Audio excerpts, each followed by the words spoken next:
Hi, I'm Samhita. My name is Maximilian Chavez. My name is Carmelita Lee. Our product for today is for children with autism because they find it extremely hard to identify their emotions and cope with stress. We created the Beta Band, which is essentially a headband. It reads your beta waves, which fall in between a certain low and high beta wave, and if you're outside that range, then your brain is not acting as a normal brain. Project Invent has definitely impacted my sense of teamwork. I can collaborate a lot more with my peers, have that design thinking into mind. How can we target our users and have the best influence and the greatest impact on their lives? Working and coding and doing all that stuff, it gave me a chance to be familiar so that I'm not as intimidated going into college. And it's actually made me a lot more excited for freshman year of college. We've definitely opened our minds up a lot more, and we've learned how to cope with maybe our product not working and still learning from our mistakes. Having interacted with people who are on the spectrum, young adults and little children, and seeing what they go through and understanding their experiences, and then being able to put that into a product, engineer something, and then see that truly affect them and help them. A lot of people try and create products for people that they don't even they never even talked to before. So we had a lot of things that we thought would be good, but after talking to people who actually use wheelchairs, they were we don't have problems with that. So it just you really should talk to people and get to know them before you make assumptions about things that they struggle with. I think the impact has been huge, and it's changed my outlook towards education, for project-based learning and education, a lot actually. The reason is because prior to Project Invent, I focused a lot on just developing technical skills and having the students learn laser cutting, 3D printing, soldering, sort of for the sake of learning 3D printing, laser cutting, and soldering. But working with Project Invent and anchoring these technical skills to a real-world problem has really, I think, made the learning experiences more meaningful for the students so that they understand what the application is, and has helped with retention and student involvement. It's been really great. None of these girls came into this project thinking that they were inventors or makers, or that this kind of thing was something they even wanted to do. All of them, I believe, have been radically transformed just by this idea that the world is invented, right, and designed, and that they can participate in designing that world, right? I watched them gain confidence interviewing people, really understanding and delving into design thinking and human-centered design. I watched them struggle through prototyping and then succeed and feel really empowered by that. We have 4 women here who are ready to take on the world and change the world with the invention that they're making, and this is not something that they would have even considered doing in September of this year. It's been really amazing being able to turn a problem into a solution just through engineering. And so I think Project Invent has taught me that anything that you see out in the world, if you think there's a way that you can fix it, it's totally doable, and that there are resources out there and people out there willing to support you throughout the journey. This is bigger than just us.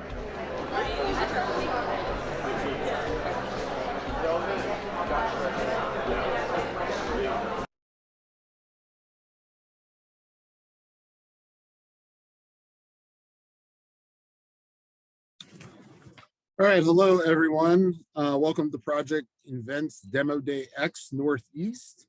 My name is Matthew Shrine, and I will be your MC for today's event. Today you'll be hearing pitches from teams of talented, innovative high school students from around the country who have created inventions for social good. These students are truly incredible. Throughout this year, they have built inventions from the ground up with the goal of helping solve real problems in society. These students are building the skills to save the world, and they're doing so with the incredible support network and infrastructure of Project Invent. Project Invent empowers young people to innovate all year round, and today is connecting these impressive young people and the hard work they've done with deeply accomplished investors, executives, and visionaries in the tech industry. And at this time, I will be dropping the website into the chat if you are interested in checking it out in the future. A little bit more about me before we get started. I'm a middle and high school STEM teacher in Monessen, PA. Although I've previously served as an elementary school teacher, an instructional coach, a district level technology director, and a school principal in my career. I'm so thrilled that I came across Project Invent a year ago, so the students of mine, as well as the rest of the students presenting here today, have had the chance to take part in this amazing program. So with all of that said, my role today is simply to facilitate and to keep things moving so that you can hear from these amazing young students and accomplished panelists. Now, before we meet our judges and hear the pitches, just some logistics for today. This is a 2.5-hour event, but don't worry, you can grab a snack and take a break if you need to. When the pitches begin, each team of students will present a 5-minute pitch video, followed by a 4-minute question and answer session with our panelists. So again, I know the students heard this before, but I will be keeping track of time just so we're not doing this all evening. So I will politely let you know when your time is just about up. Exciting part, at the end of the event, the judges will deliberate and they will choose 4 teams to award. For those of you that may not use Zoom too often, a few ways that you can interact with the students. If you look at the bottom of your Zoom toolbar, there are reactions where you can cheer on students and chat to share words of encouragement. So if anyone wants to share any such words of encouragement, feel free now. Whenever you chat, just make sure it is to everyone and not just an individual, or everyone will not be able to see it.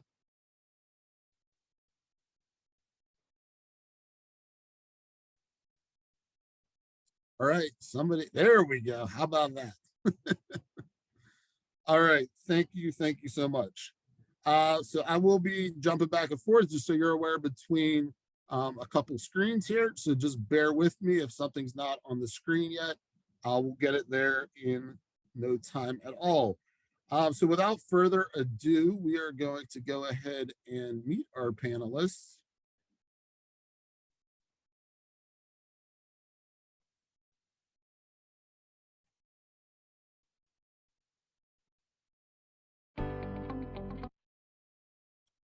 So our first panelist is Debbie Phipps from IBM, who is involved in user experience consulting and CIO design. So welcome, Debbie, to tonight's event. In a quick sentence, what would you say you are most excited to see tonight?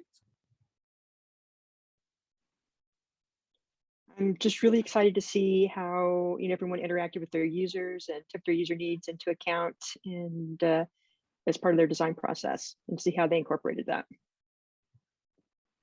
All right, thank you so much, Debbie. Let me move on to, and welcome. Let me move on to our next judge and panelist.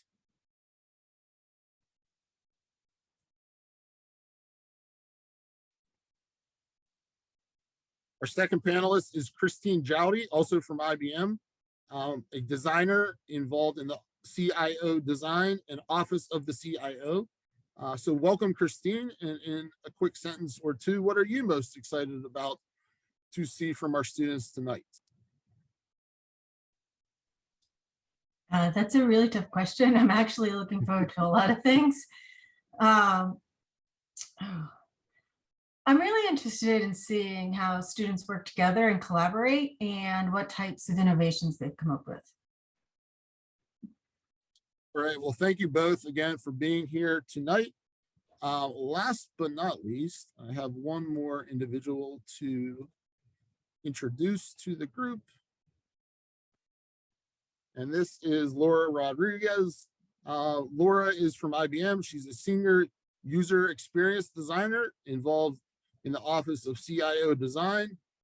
We will hear more from Laura later in the event when she presents the keynote. But Laura, do you have any words of encouragement before we get on with the pitch videos? Yeah, you guys are the future. Let me pick your brains and have some inspiration. I'm really excited to see what you guys are going to do. And if you're passionate about it, and then you're definitely doing it right. So let's kick it off. All right, thank you so much.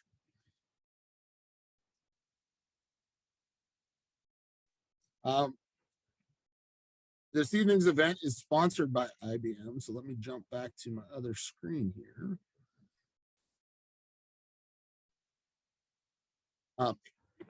While IBM might be a common household name, their mission is to lead in the creation, development, and manufacture of the industry's most advanced information technologies, including, but not limited to, computer systems, software, networking systems, storage devices, and microelectronics.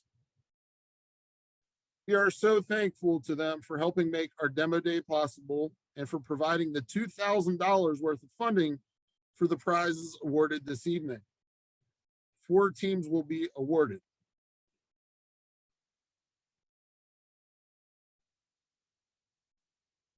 One thing I believe I may have skipped over here, and I apologize, is the fact that Project Invent is a nonprofit, and a lot of the events that we're able to do this year are based on donor funding.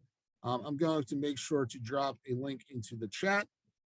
That should be in there now. So now you've met our panelists, it's really time for the students to kind of take over from here. Again, each team will have 5 minutes to pitch. These videos are recorded, so we can't really ask questions while it's going on. But then there will be 4 minutes of Q&A with our 2 panelists. So this is one last quick reminder to our students. You're amazing student teams. You've done the hard work. Okay, you've identified a problem to solve. You've designed and redesigned and probably redesigned some more. You've interviewed users. You've spent dozens of hours coding and building circuit boards and so much more. Now is your time to celebrate that hard work and shine, to show off what you've done, to advocate for your invention, to learn and grow with some of the best professionals in the industry. So take a deep breath, shake off those nerves, and have fun with it. So let's do this.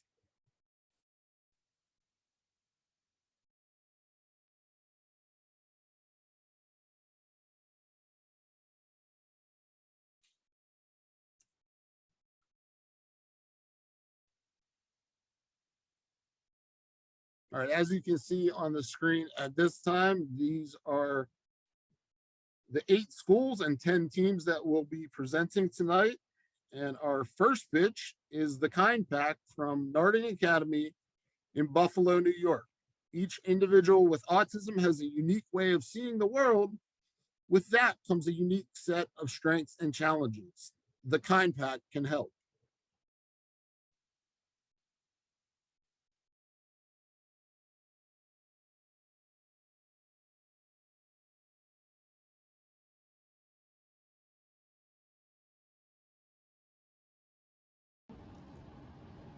Hi, I'm Monica. I'm Caroline. And I'm Erin. And we are all sophomores at Narding Academy, and we are here to show you our story working with Project Invent. To begin this journey, one of our community partners, Krista Mansour, who has an adult son with autism, helped us realize how diverse and individual autism really is. Every single one of us has a story on how autism affects our lives, as I'm sure all of you have a story as well. This is our prototype, the Kind Pack. Our pack is one of a kind, just like autism. Our 3 community partners have been Krista Mansour, who is a counselor here at Narding Academy, her son Matthew, who has autism, and he's been so amazing to work with because he gave us such like an intimate insight on how autism affects our lives and his own life. And Lisa Elliott, who is a teacher at Summit Center in Buffalo, which is a school for those with autism. Understanding autism. Autism is extremely diverse. One size does not fit all. Individuals are easily triggered and have difficulty understanding emotions, and this could be so detrimental when they are stressed out or have anxiety, and it's so different than how we feel. Here's a quote from Matthew's mother, Krista Mansour. Matthew's sensory system is heightened, and when he is not grounded, his world is chaotic. So the backpack is a tool to help him cope with everyday obstacles and experiences that we overlook. One of the key points in our backpack is heart rate. The heart rate has a sensor that will indicate when stress level will rise, and it will let the caretakers know when this happens. This exhibits the heart rate sensor on our straps, which are detachable. One quote from Krista Mansour is anything that calms down the central nervous system is marketable to anybody who feels uncomfortable in their own skin. This can be very helpful and important to predict high-stress situations and how to avoid these high-stress situations. Our straps are detachable and can be worn without the backpack, while still being able to sense the heart rate. This is our app. Our app will be able to alert caretakers of their heart rate, temperature, location, and a daily report on the individual.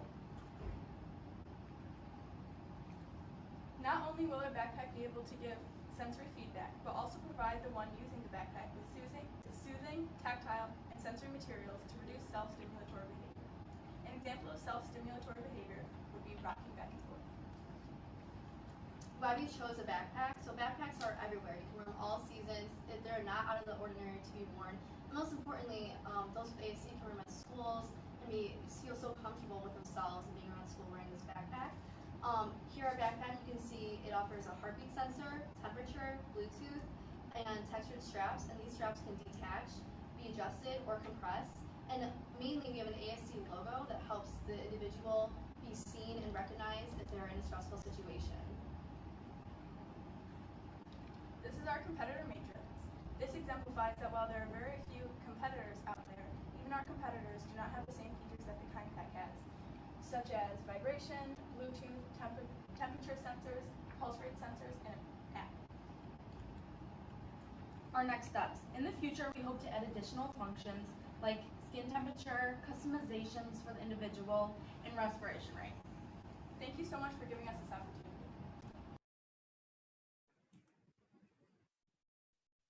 All right, thank you so much, Team KindPack.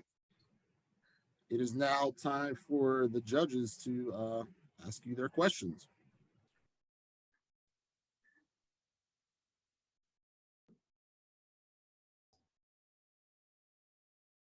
I'm ready to jump in and ask a question. Did you do any user testing of the product with an actual user? I'm the delegator. I'm Lucy. I can answer that. We worked a lot with Matthew and Matthew's mother, and we talked with him and Matthew's mother, Miss Mansour. And she said that he doesn't like wearing a lot of things, so we knew that he would like the backpack and that it wouldn't be out of ordinary to wear a backpack for him.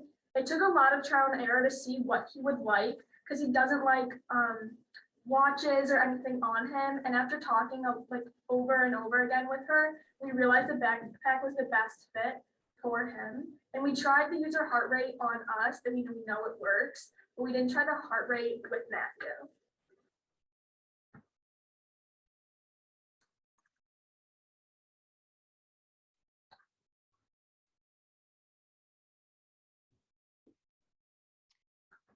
So talk a little bit more about what your process was to sort of determine what the keys were, like what types of things to focus on as part of your product.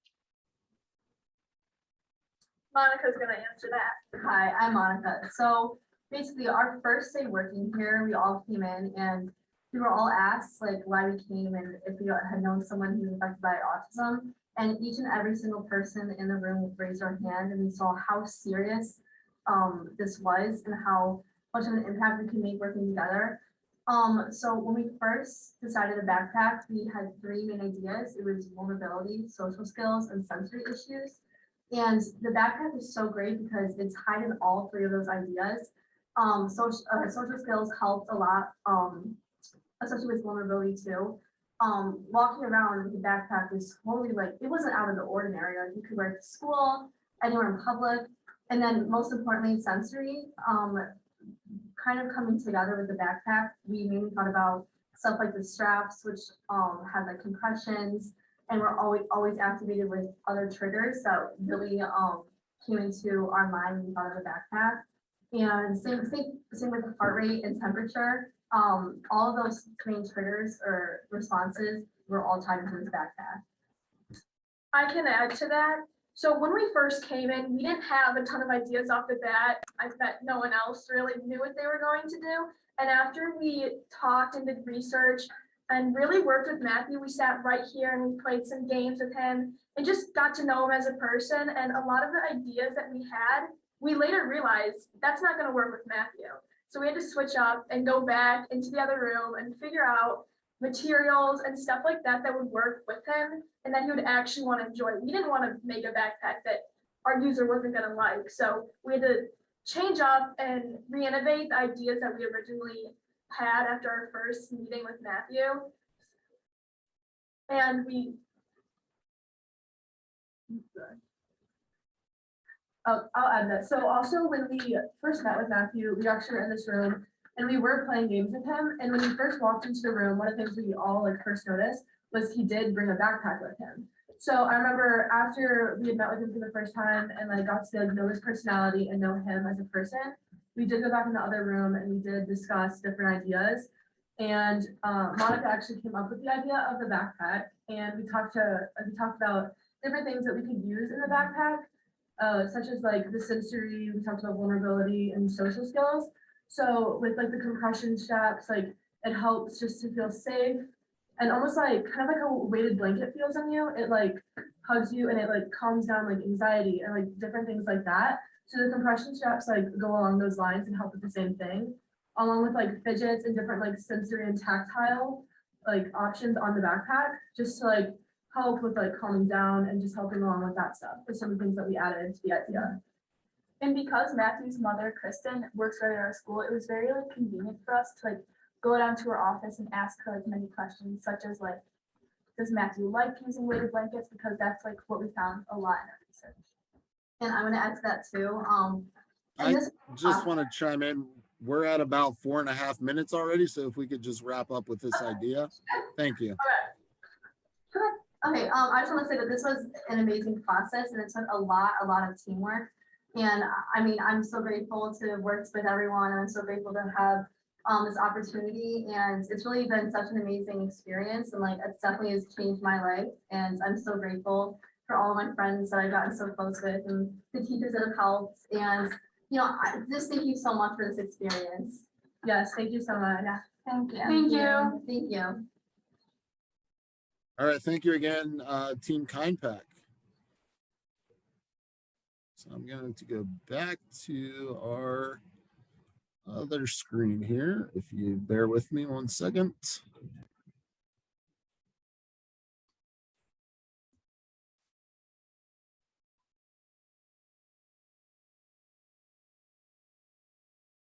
All right, our second pitch today is from Wheelchair Wired from Team Coders for Logan at the Convent of the Sacred Heart in New York City.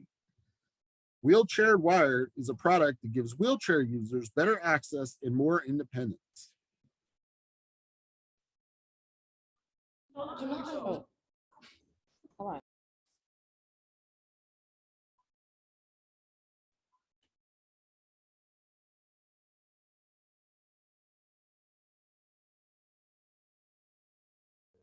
Hi, I'm Jaden. And I'm Abigail. And we are part of Coders for Logan. We have designed Wheelchair Wired, a product that gives wheelchair users better access and more independence. This is our community partner named Logan. Logan is an 11-year-old double leg amputee. He participates in Prep for Prep, wheelchair basketball, and even wheelchair racing. In his free time, he loves to watch TV and play video games. He also loves comic books and even makes some of his own, where he is a character named Logan the Super Kid that takes on the world with his prosthetics. Logan has a few major struggles that he made known to our group. Things like putting shoes and pants on, reaching things that are on a lower level, and shower access are common struggles. We realized that these specific events take away from Logan's independence to complete tasks. A challenge of Logan's we felt most compelled to address was the way he travels around school and his after-school activities. He currently struggles getting around without the assistance of friends or family. Logan needs an efficient way to carry his belongings and crutches so he can become more independent. Our solution is a 2-in-1 product that includes a remote control basket and crutch holder, so the user can better access their belongings. The crutch holder acts as a claw and is controlled by a joystick that makes it open and close. It is attached to the movable basket on a track that swivels around the user's wheelchair. We've been working very closely with Logan by keeping him updated on our latest work and asking him for feedback on our prototypes. These are some photos of us showing him the basket and the crutch holder. Now I'm going to go more into detail about each of the components of our product. To start, I'm going to introduce the basket. It is made to attach to the lower part of the wheelchair and move along a track with the control of a switch and a button. The switch turns it on and off, and the button reverses the wheel. We made the basket mechanism with a hobby motor attached to wheels. Right now, the potentiometer controls the speed, but we are planning to code only one speed and transition to a switch instead. Logan has a basket underneath his chair right now, but as we mentioned earlier, he cannot bend down very well, so the purpose of Wheelchair Wired is to allow him easier access to his belongings without needing assistance to reach his things. Our prototype is made of wood and cardboard, which we laser cut to make the platform we would put the basket on top of and the track itself.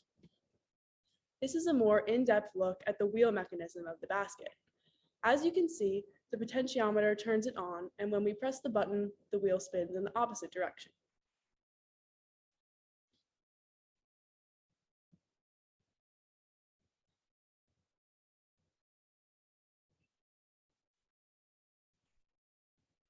Attached to the basket, we will have a platform where the crutch holder will be, which I will dive into now.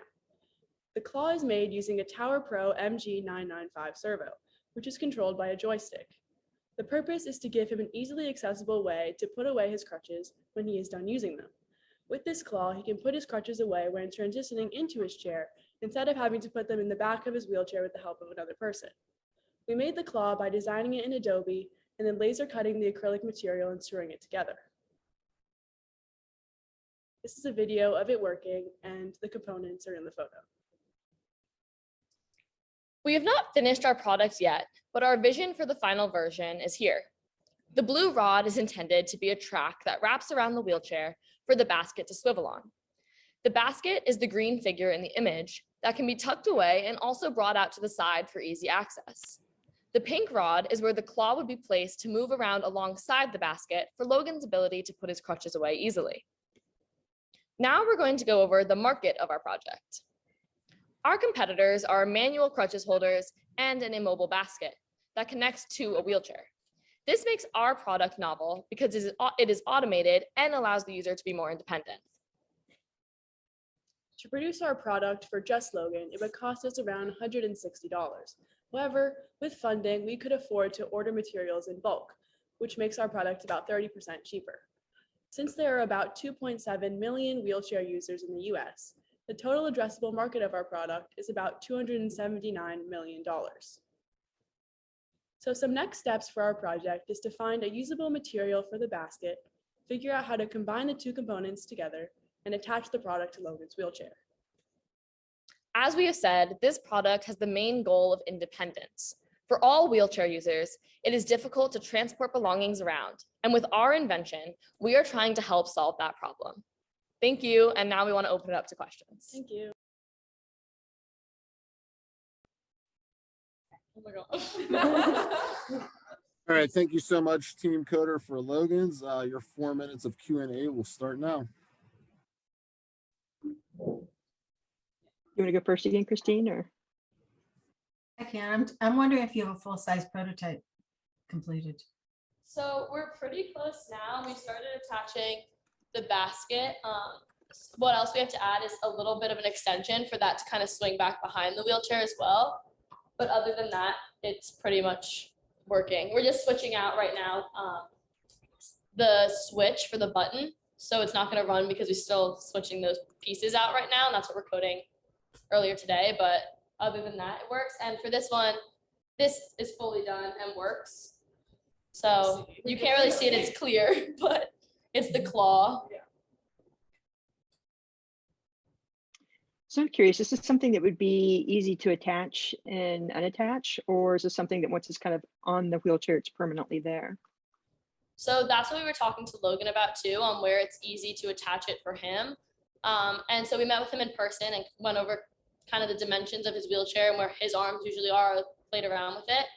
And so it should be able to attach kind of the way a Razor scooter works, like the thing that like locks it from going up and down. So it should be able to lock on like that and stay pretty sturdy. So those things will be added on the side of his wheelchair, so he could take it on and off if he wanted to. And what was Logan's reaction to all of this? Like, as far as, like you said, you worked with him, to demonstrate it and get feedback. Tell me a little bit more about that session.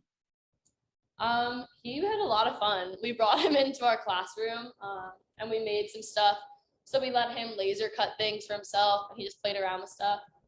All he said for us was to make the buttons bigger so they're easier for him to use. So we're also going to start 3D printing things to attach onto our motors and buttons so that it's easier for him to use without having to like really get into a circuit.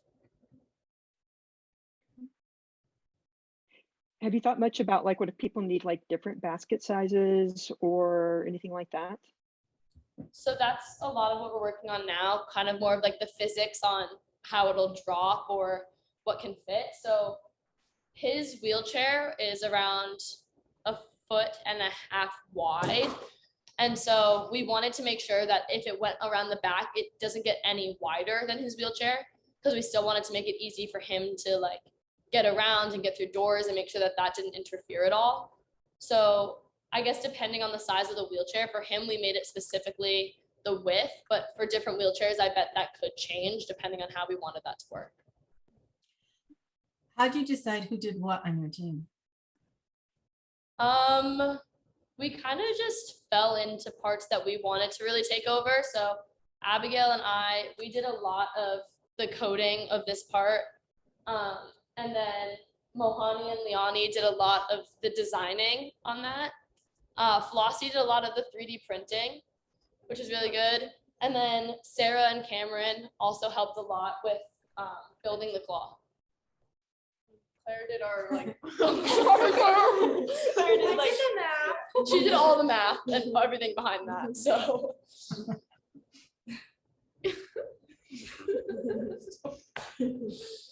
So how did the different parts of your team work together? Like, how did you bring all the different pieces and people and what they were working on into a single project or product? We have about 30 seconds left. Okay. For a lot of that, I'd say it is two pretty separate things. So we were able to split up into groups because we are a lot of people. We were able to split up into a group that more focused on this part. So that was like the 4 of us, the 2 of them back there. And then a group that really focused on this would be the 3 of them. Cameron's here. So that is how we kind of broke it up and came together, and we were always like kind of pushing ideas back and forth off of each other no matter what. Thank you. Thank you. Yes, thank you again, Team Coders for Logan. Thank you. Thank you.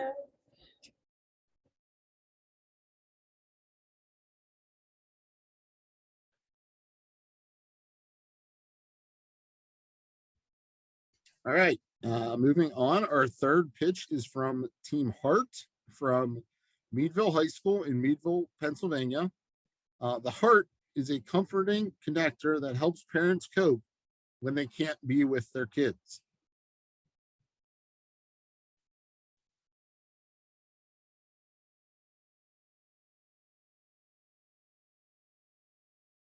I'm Lynn. I'm Camden. I'm Sam. And I'm Jade. And we're the Heart. Over 47% of parents who have a baby in the NICU end up feeling some type of disconnect from their child, and that's where our product, the Heart, steps in. The Heart stands for Healing, Alleviation, Relief, and Togetherness. Our team believes that a stress ball with a vibration technology would solve a worldwide issue with parents losing their connection to their child while they're in the NICU. The Neonatal Intensive Care Unit is a section of hospitals that focuses on the health of babies that were born prematurely. Children in the NICU are secluded from most outside influences, and sometimes that includes their parents. It can be a very stressful environment for parents and kids alike. Parents feeling disconnected from their kids while they're in the NICU is not our only problem. Parents also experience the feeling of being stressed and like they have no control because they can't always be with their child. When they are away from their child, they can also feel like they have lost their connection. After further brainstorming on how to solve this problem, we got to our solution, the Heart. We had originally wanted to create something that had kept parents more informed and in control, and we wanted to do this by building a watch that played a heartbeat in real time. But after testing it on different parents, we concluded that this wasn't the most effective way to solve the problem at hand. Then came up with our idea for the heart. It helps parents relieve stress and separation anxiety when they cannot be with their child. Our community partner is Tansy Heater, and she had a baby in the NICU but wasn't able to be there full time, so she had to travel back and forth from the hospital in her job. She told us that at times she felt helpless and like the connection to her baby was lost. We were inspired by Tansy's story and wanted to come up with a way for parents to bond with their child, even if they could not be physically there with them. The heart is one. It has a heartbeat. It has a vibration that simulates a heartbeat. Since multiple studies have shown that the feeling of a heartbeat of another person creates a deeper bond. Next, there's a heartbeat in the device that can be changed to be that of the user's baby or loved one. Finally, it comes in multiple calming colors that will relax you by just looking at it, as well as being able to be softly squished to give you a satisfying feeling. Another use, and one of the most important uses of the heart, is it will contain a heartbeat of that person forever, even if they were no longer to be around. Our idea may have started with the NICU in mind, but it bloomed off and became something anyone can use to have a bond with someone they can't be with physically. The heart contains a vibration motor that will vibrate to a recorded heartbeat. And to accomplish the unique recorded heart rate, we implemented a pulse sensor into the heart. So once that pulse sensor reads a pulse, the vibration motor will mimic the BPM of the red pulse. If your baby was in the NICU and you needed to get its heartbeat, the NICU already gathers that information. So you could just ask if they would give that information to you. I will now show a demonstration of our prototype. So here is our prototype of the heart. It has a vibration motor here, and this is the light to visually show you that the heartbeat is being recorded by this pulse sensor.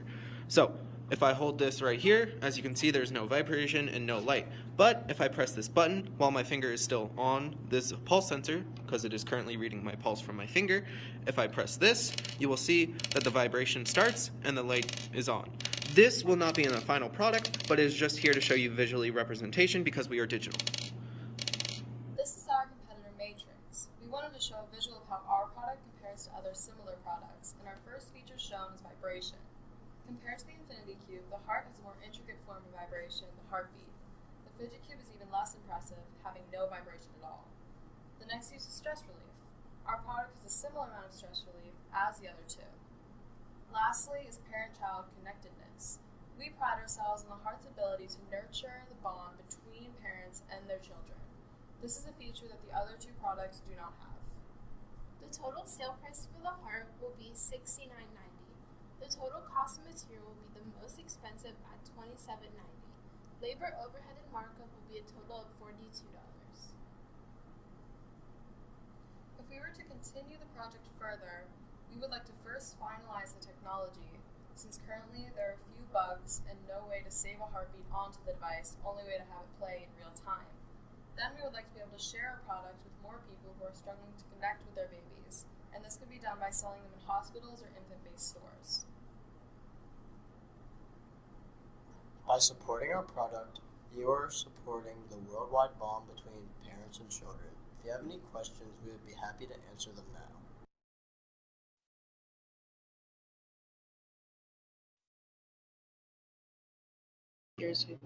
All right, thank you very much, Team Hearts. I believe the panelists are back for your round of questioning. Yeah, so I'm the delegate. I'm Win. Yeah.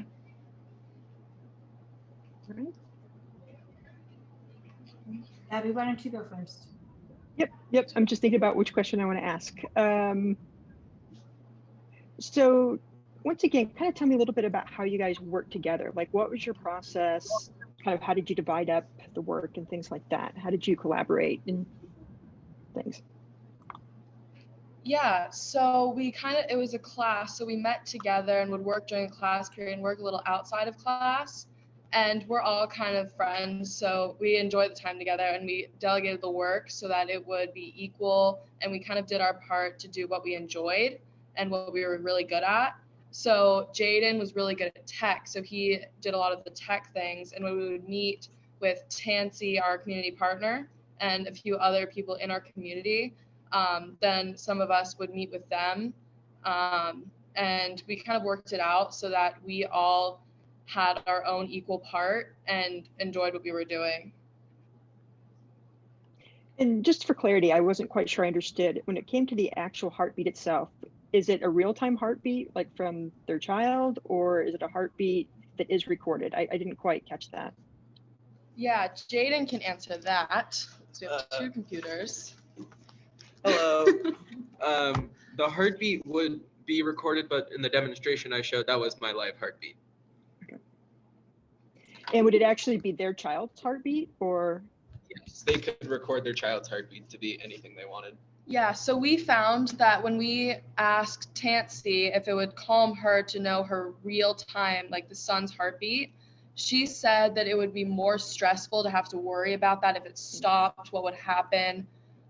So we found that a recording that could be saved and replay over time would be much more helpful than real time. Yeah, it'd be like more soothing. Yeah. Thank you. That's what I was thinking too, which is why I asked. Yeah. Did you test the final product or a prototype with users in the end? I'm sorry, could you say that again? The volume is just... Sure. Did you test the final product with users in the end? Get more feedback? Yeah, so yeah, we actually, Camden can answer that. She's our... So we tested it on ourselves. We used it outside of our class and on a few peers. When we used it, it really calmed us down. And our product, we didn't test it just on mothers because, like it said in our PowerPoint, it can be used for anybody, not just NICU. You can use it for a loved one that might have passed away. So we used it kind of on everyone to see how they liked it, and it was pretty good. What did people give you for feedback? What was the feedback when they used it? They said that it was the combination of using like the stress ball with the heartbeat together. It kind of allows you to connect with it. It's not just something you read, which was our original idea. Yeah, so when you like have that connection like physically, it calms you down even more. And that's kind of what we got in our feedback, is that they enjoyed that idea more than the first one. Did you share the cost of the product with them? No, we did not. And my other question is, how did you come up with that idea in the first place? We have about 30 seconds. First, we started off with a watch, and we realized that the watch, it almost felt like a nuisance. You always had to check it. With a stress ball, you could use it when you would like to. Yeah, but like, why the NICU? The main idea that we had was a disconnect from their parents. From their children. They couldn't be there and feel the heartbeat of their child. And we looked into it, and the feeling of the heartbeat of another person, that deepens a bond. And we wanted to get a deeper bond. So when we found out that a heartbeat would deepen a bond, we ran with any idea that we can come up with that included our heartbeat and feeling it. And that's where we landed, with the heart.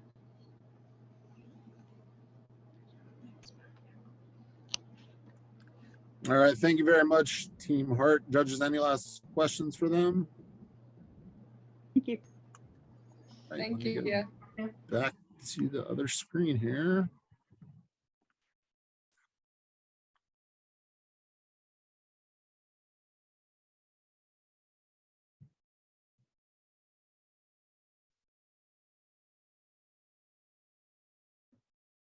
All right, our fourth pitch is the J Train from Monessen High School in Monessen, Pennsylvania.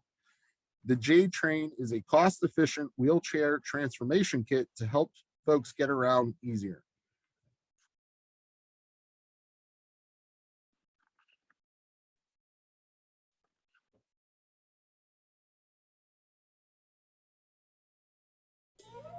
The story of Jawan Moore starts when he was in high school 10 years ago. While in high school, he developed a brain disease. Over the years, his condition started to deteriorate. For a few years now, he has been confined to a wheelchair. When our project advisors spoke to Jawan, this is what he had to say. My life don't move. My life will move. You still go to rehabilitation on those 2 days? No. Go. All right, so I met Jawan in 7th grade, and Jawan was totally healthy. I mean, he played basketball, played football, had no issues. And then after 7th grade, some things started to happen. He started forgetting things, walking a little different, got dizzy. Mom starts taking him for doctors. Eventually, I think they diagnosed him with MS, but I think he has a form that they're not even sure. It's very rare. It's sad because, you know, this is a good friend of mine. I do love him and care about him, and I see it deteriorating. So, always had great Monessen pride. He was a funny kid, always respectful in school, very kind to everybody, kind of got along with everybody. And he just was a true definition of a Monessen fan and student, and that's what I remember most about him. What are some of the things that they might be able to help you with? Help me walk again. Now, is the wheelchair, is it like a motorized wheelchair? No. Okay. Gotta push it. Okay. The J-Train is a cost-efficient wheelchair transformation kit to help folks get around easier. My name is Christian, and I helped making this video and the PowerPoint. My name is Cam, and I helped build the prototype. My name is Amira, and I help program and build the prototypes. My name is Jake, and I help program and build the prototypes. Highlights of our solution include that without continual human assistance or strong muscles, automation is key. And also that the J-Train can help improve day-to-day life. These are some examples of high-priced wheelchairs.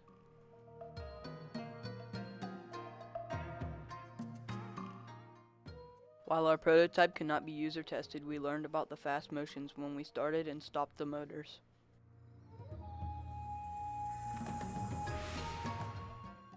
From the technical testing, we could only get one button controlling the motors and learn we would need to use another Cortex to use a separate button for a separate motor. With the first one, we made out of cardboard to get grounding for the structure. Then the second attempt was made soldering axles to DC motors and using Arduino, but things were not working out for us. Our third and final prototype worked when we used VEX components, which we had learned about in middle school. This was the final electronics, and this is a demonstration of our prototype working.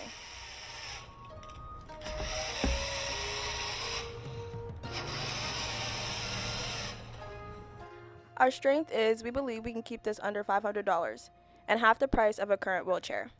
Our weakness is the time it may take to modify the wheelchair, but we have a spare ready for the user so they are not without a wheelchair for any time at all. As for threats, we found some folks on YouTube trying to connect a motorized scooter to the wheelchair. However, balance was a huge issue with these ideas, and the batteries ran out quickly. With opportunities we know, there are countless people that will benefit from our invention.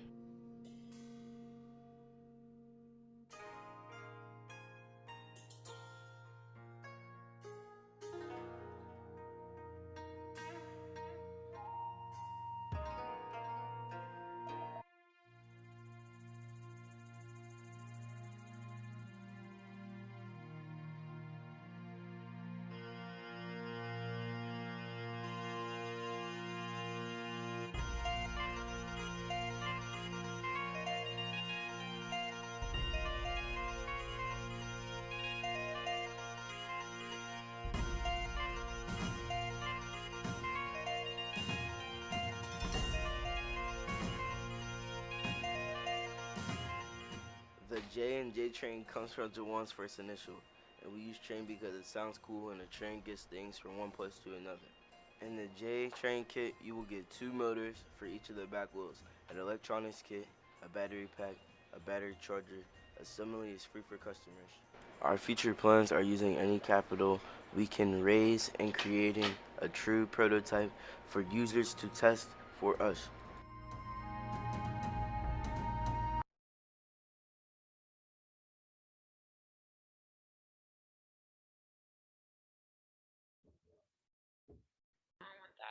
All right, thank you very much, Team J-Train. I believe it's time for our judges.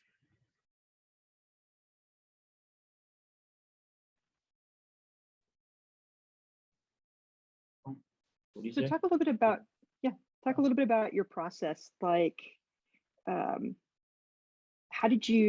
what process did you go through to actually come up with the solution? Like, talk a little bit about how you worked together and did the design. We just put what it like he asked for. And we just tried to like make it the best we could.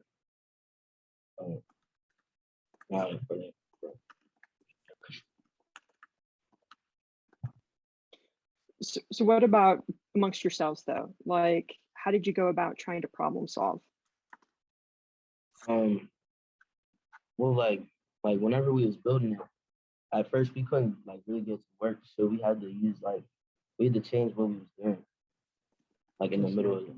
Yeah, because our junior wasn't working. Shut up. Come on. Ooh, bro. Christian talk. I'm not even talking. Like we like put our ideas together and stuff. I'm sorry, could you say it again, please? I said we put our ideas like together. I'm sorry, we're having trouble. It's not about. It's like a volume.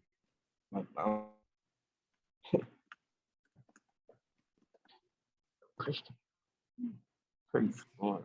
J-Train, can you hear the judges okay? Would it be helpful if we use the chat instead to ask a question and then you can respond? Actually, that might work a lot more. Yeah, it's like real laggy. I can't understand. Okay, we can hear you. So judges, if you don't mind, we'll give an extra minute and you can just submit via the chat. Sure. All right.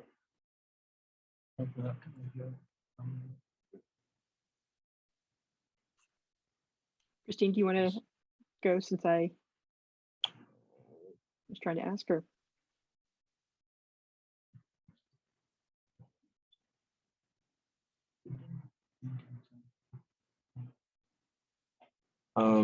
We didn't get to test anything with Juwan because he got like after we started working with him, he got really sick and like he couldn't like come to like meet us or anything like that.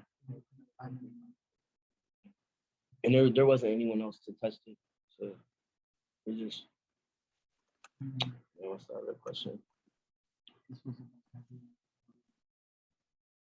Out of everything he said in the video, like everything he asked for, that was the best thing we could come up with. So.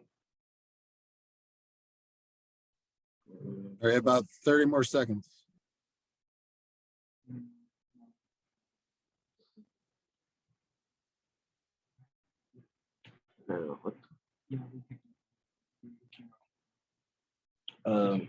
What's talking? We did get to pick the project idea. We came up with like 5 or 6 different ideas and we picked the one we thought would work best.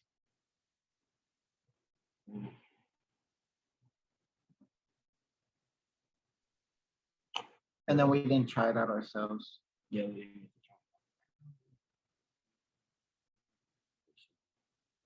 All right, thank you, Team J-Train. Yeah, thank you for bearing with us, Team J-Train. We really enjoyed your video and seeing your hard work with your wonderful community partner. So thank you.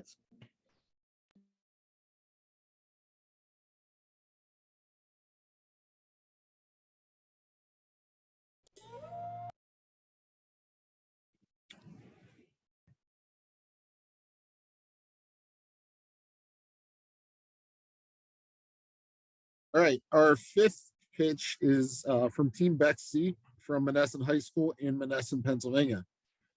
BeXy is a plug-in device that allows the user to hear what they are typing when they type it with their keyboard.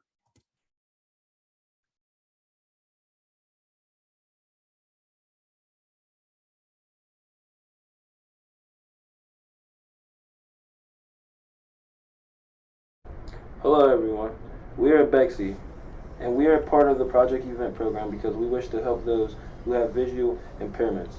Now let's hear from a community partner, Albany herself. Hi, my name's Albany Roberts. I am in 10th grade. I am legally blind as of recently. I can see just a bit more than shadows, so basically shapes and contrast. I am also colorblind. What I struggle most with is using technology That includes my phone sometimes, my computer, my tablet. Okay. Do you have general knowledge of the order of the keyboard? Like where the keys are? I am not very good with the keyboard. I know like the first row and that's about it. Now we'll get on with the problem our team is trying to help, even just a small bit. The main problem we're facing is those who have visual impairments not being able to know what they are typing. But like I was saying, the problem with most overlays nowadays is that if I buy an overlay off of like Amazon or Wish, is that the keys will have Braille on them, and I don't know Braille. Sure. So I'm just stuck with a useless piece of rubber that I'm like, you have bumps. Yeah.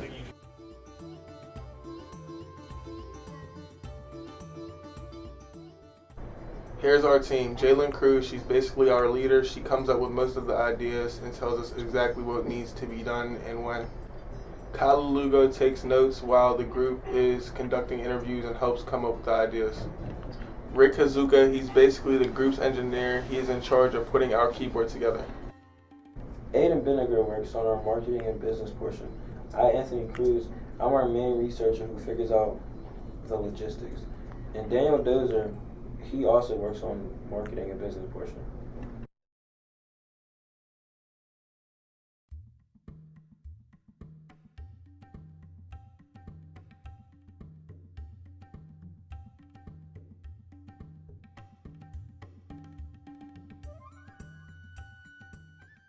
So basically one of our ideas was like a raised keyboard, except whenever you press on it, it also tells you which letter you're pressing.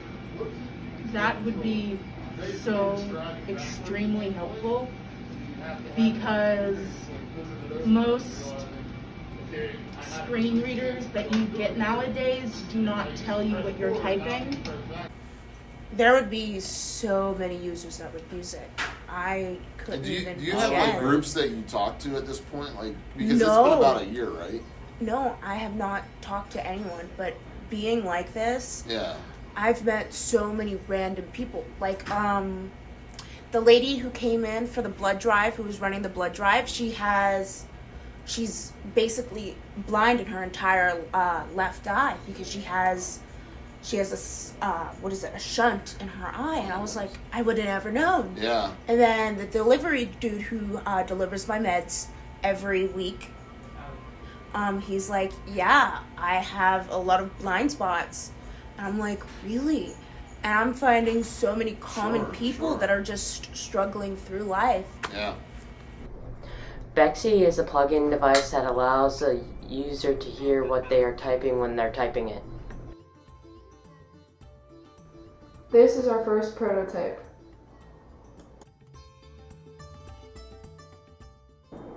This is the inside of the keyboard we took apart. This is the keyboard overlay we made. We designated significant keys with different shapes. This is an Arduino board with a button that once pressed is supposed to play a WAV file. We did not get this working. Due to the wires being all over the place, we want to clean it out. We'll have Albany test our new product again and other users that are blind. Once we finalize the price, we'll be able to make a profit off of it. We believe our healthcare market will be our best shot. With healthcare companies as our customers, we'll be able to make a good profit off of it.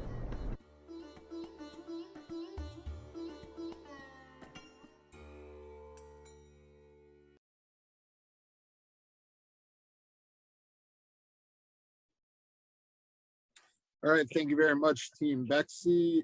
It is now time for you to talk with the judges.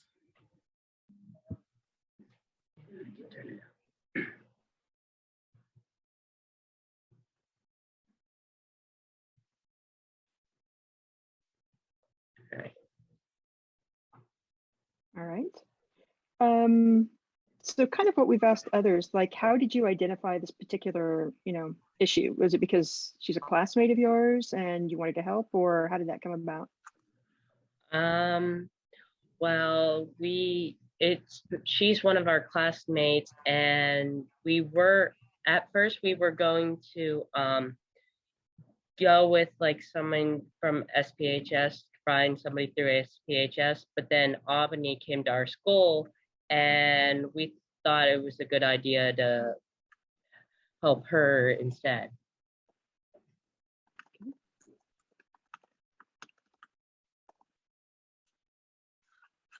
And you mentioned having an issue where you weren't able to get the WAV file to work. Talk a little bit about what your process is when you hit that roadblock. It's when you hit that roadblock, it's kind of like you keep trying, and then if it doesn't work, then you try a different approach, like do it different way. And did y'all collaborate on that, or was that kind of one person driving it, or? We all kind of worked on like the Arduino boards and the breadboards. Like we tried also with the breadboard before we did the Arduino boards, but it didn't really work. So we tried the Arduino and then we still didn't get it to work.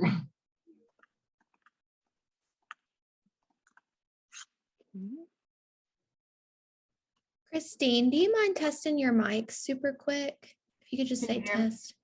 Yeah. I saw your mouth moving earlier and it almost seemed as if the mic wasn't on, but it just may have not been picking up what you were saying, but you're good. Sorry.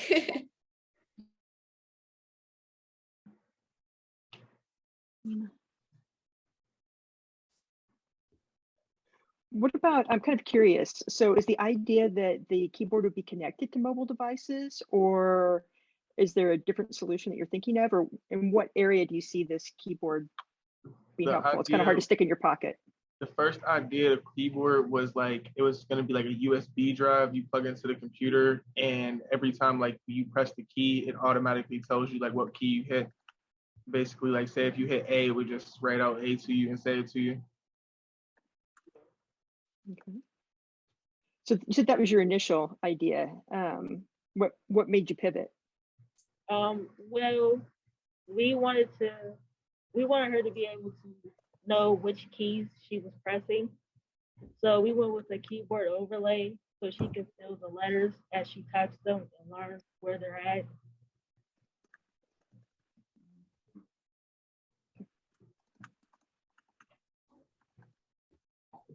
About 30 seconds left.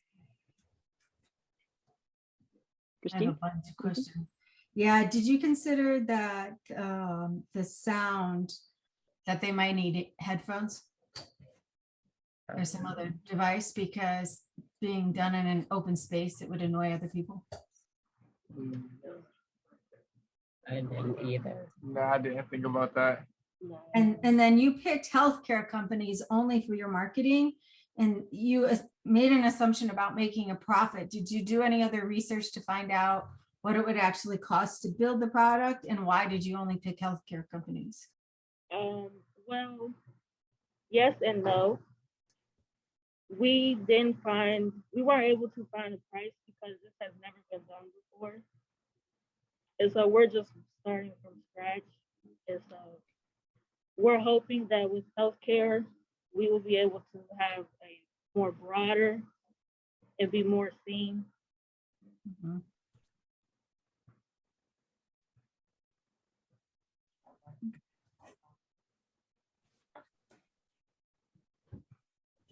All right, looks like their time is up. So we'll move back to the next pitch video.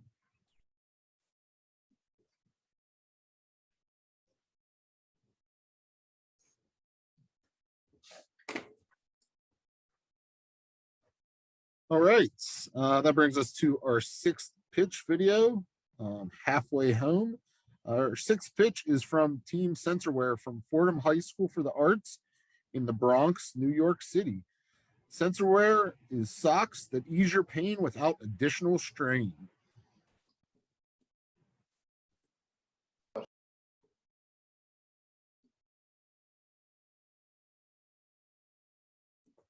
This is Fordham High School for the Arts Sensory with Ariana, Ashley, Brittany, Daniel, John D, Kalani, and Marvin.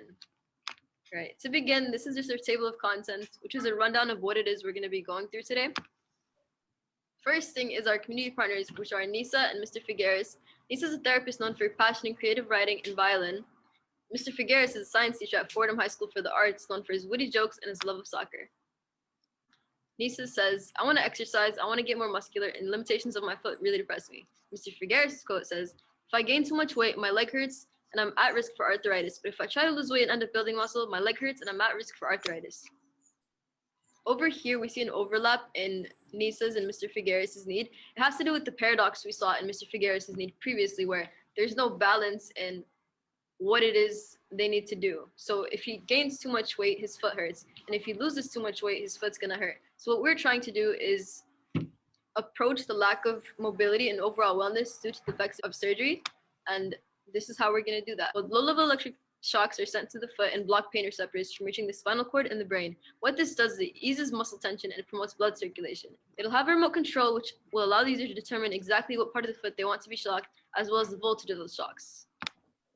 Okay, so the three parts of the foot that our prototype is going to target will be the Achilles heel, which is the back of the foot, the metatarsal, which is the middle portion of the foot, and the phalanges, which is the tip of the foot. After multiple meetings with podiatrists, we decided to hyper-focus on these three parts of the foot because these are the three structures that build up the foot. Our prototype is made so that we have multiple TENS units on different parts of the foot attached to a sock, and all of these are separately controlled by buttons on a remote control, which will allow the user to determine how much electricity will be sent. We took apart an already existing TENS unit and disassembled it in order to connect it to the Arduino to suit our preferences due to some difficulties such as timing and other limitations. Otherwise, we would have made our own via the Arduino. We also did it to maintain some of the FDA approvals that the TENS unit already has. All right, this is just a recording of our demo actually being used. You see the flashing lights represents it turning on and off. The goal is to have the TENS unit-like feature embedded into the sock rather than on top, as well as the wire. Sensor turning on and off. The goal is to have the TENS unit-like feature embedded into the sock rather than on top, as well as the wires gone to make it more comforting as well as usable. So yeah, it's broken down into three different parts as Marvin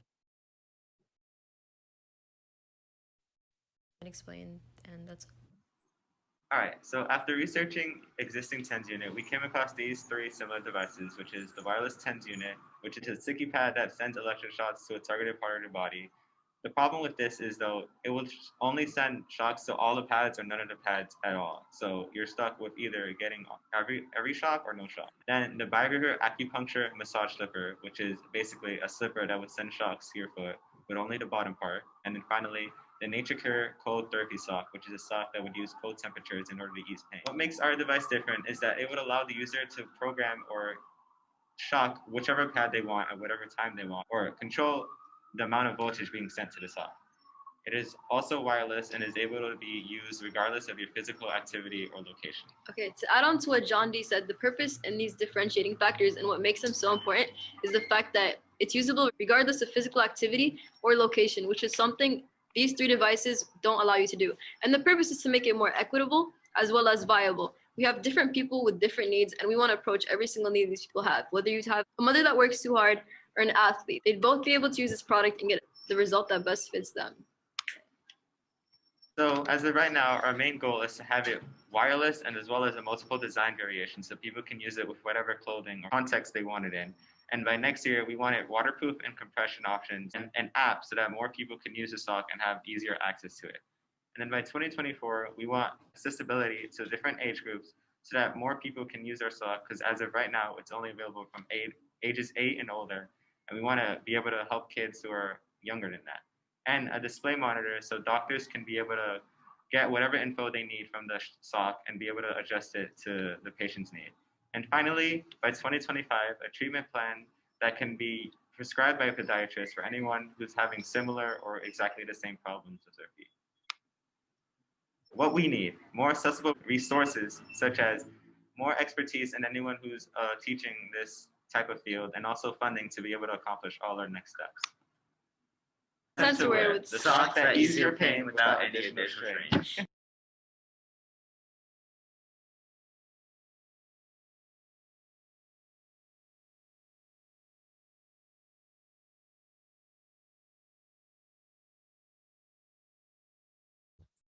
All right, thank you so much, Team Sensorware. Sorry, I tried to rewind that one part just to get a clearer video. I'm not sure why the delay, but without further delay, let's get to our panelists. Hello, I am the delegate here. Nice to meet you. So I'm curious, there towards the end, you said something about getting a prescription from a podiatrist. So do you see this as being something that wouldn't be over the counter, that you actually have to go to a doctor to get, or? Right, so we actually spoke to numerous podiatrists about this, and we presented our idea, and throughout that, he told us that like this is it's actually an FDA approved product, the one that we use and build off of, meaning that anybody's able to use it, which is what is where the equitable factor comes from.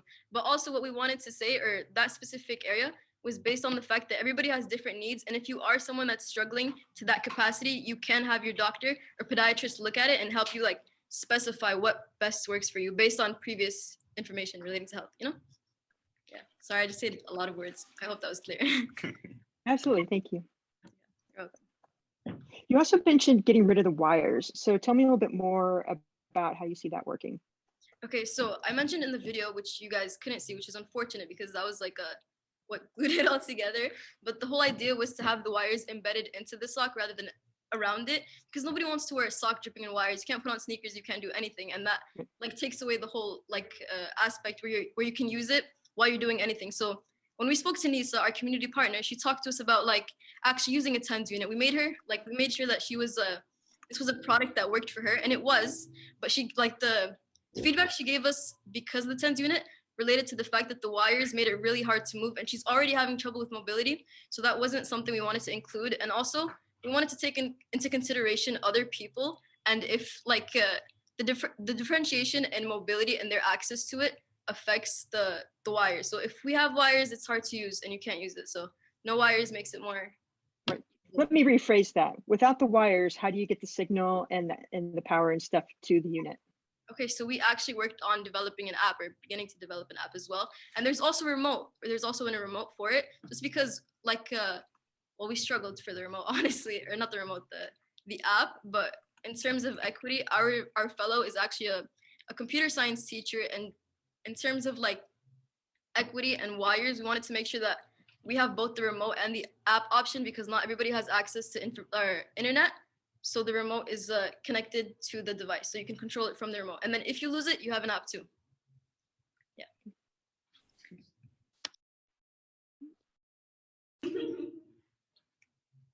Go ahead, Christine. I can see you. How did you learn that shocking the foot would reduce pain? Okay, so I spoke about our fellows already, but they're both like they work sort of around the medical field and science field, and so we learned from them and from the podiatrist that we spoke to like different ways to combat muscle tension and increase blood flow, and that like shocking as well as cold or heat all contribute to like bettering your overall wellness of like the pain, and it eases tension and pain, which is why we spoke about it into like the last few slides, how we want to try and incorporate different like things like heat and cold to combat the pain. But as of now, shock seemed to work best with our device, and it includes the technological aspect that we wanted to provide. Okay, you said that you had a user or somebody trying the product, right? Yeah. Okay, so we had two community partners. Mr. Figueres is a teacher here, and Nisa was unable to come in because of her like the lack of mobility. She got sick and she got injured again. We actually have a student here. His name is Tyler, who has a similar problem with his feet, and so he was able to test it out, and it worked on him. We had another video, but again, it got cut, so you can't really see it. So what did he say? Like, what were the results of him using it? Like, what did he say to you? I mean, how long did it take? What was his feedback? It's basically, it's kind of not necessarily instant, but with the TENS unit, it works in the sense that it shocks you for like a minimum amount of time, and you have the ability to change it as you go. And so it's sort of like almost instant results in a sense, but you feel it more after it's used, approximately like 10, 15 minutes maybe. But yeah. He sort of, we have time for one more question. okay. Yeah, I was gonna say he sort of stepped in, which also led to the conclusion that this is viable for everybody because our community partner wasn't there. We made sure not to specify it to one specific person because it's adaptable and usable for anybody with this issue or anybody with any issue relating to their feet, really. Yeah. Any more questions? Compliments? Just wondering what the different roles were on the team. That's all, how you work together. All right, do you guys want to step in? You want to step in? Okay. So I'm Marvin. I worked on the soldering and overall connecting the Arduino wires to the device. And John D? All right. Well, I will show you my team because they're currently awkward. John D and Marvin both contributed to the actual functionality and device, like creating it and the coding behind it. Brittany and Ashley did the same, where they focused more on the building and the physical aspects of it. I focused on making sure that our community building is in check with both our community partners and other people. So we asked, like, besides our community partners, I talked to my mom because she has a similar issue and my brother as well. And so it was sort of a combination where it was like physical, technological, and then community, you know, outside. We just combined and like, got it. Yeah. All right, thank you. I don't mean to move on, but we've given you a lot of extra time here. So compliments to you though, very well spoken. Certainly appreciated. So I'm gonna go back to our slide deck.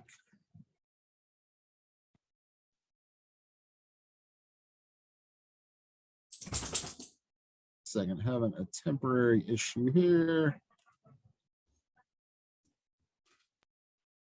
All right, we should be back with our 7th pitch, I believe. So our 7th pitch is Alertra from Mount Olive High School in Flanders, New Jersey. Alertra is a wearable fire alert system for hearing impaired people.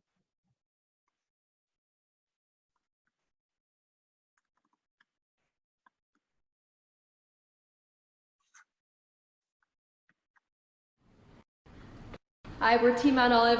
I'm Gabriella, this is Pradius, this is Katie, this is Drew, and this is Matthew. Today we're going to be talking to you about our community partners and how we came across the idea for our product. Now I'm going to pass it on to Katie to tell you a little bit more. Hi, I'm Katie Bodmer, and I'm going to be talking about our community partners. For our project, we worked with the Leary Firefighters Foundation, and we got to work with firefighters Fred Gillespie and Adam Brenner. So Leary Firefighter Foundation, they provide funding, training, and resources for fire departments across the nation. After talking with Fred and Adam, we kind of figured out what direction we wanted to go in with our project. So the problems that we wanted to focus on, the first one is the health of the firefighters and helping them stay in a building for less time. So less time equals less exposure. So it keeps their health up and keeps them safe.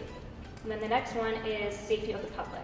So people trapped in fires may not be able to escape on their own, or may not even be aware that there's an issue.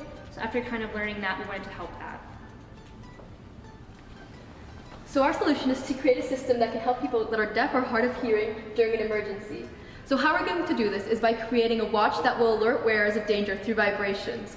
So how different is this from other products that already exist, such as flashing lights or bed shakers? The true difference is that it is accessible, affordable, and portable, so it can alert you no matter where you are.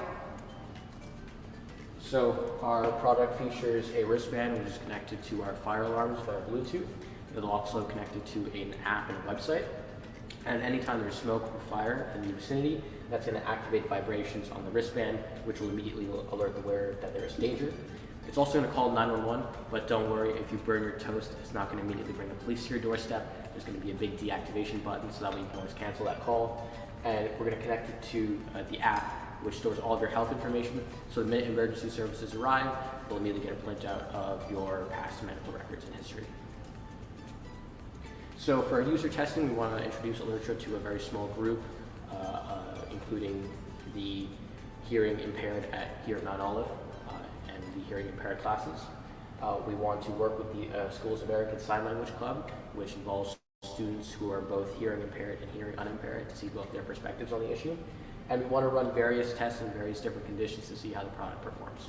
Alertra will affect roughly 28 million deaf or hard of hearing individuals in the United States who normally would not be able to get proper care and attention in the event of a fire or smoke scenario. There are 1.5 billion people worldwide who are in need of support, and it's our job and our responsibility to assist them in the event of these catastrophes. So our device system will be composed of two basic parts. As you see here on the right, these are the schematics for the detector system.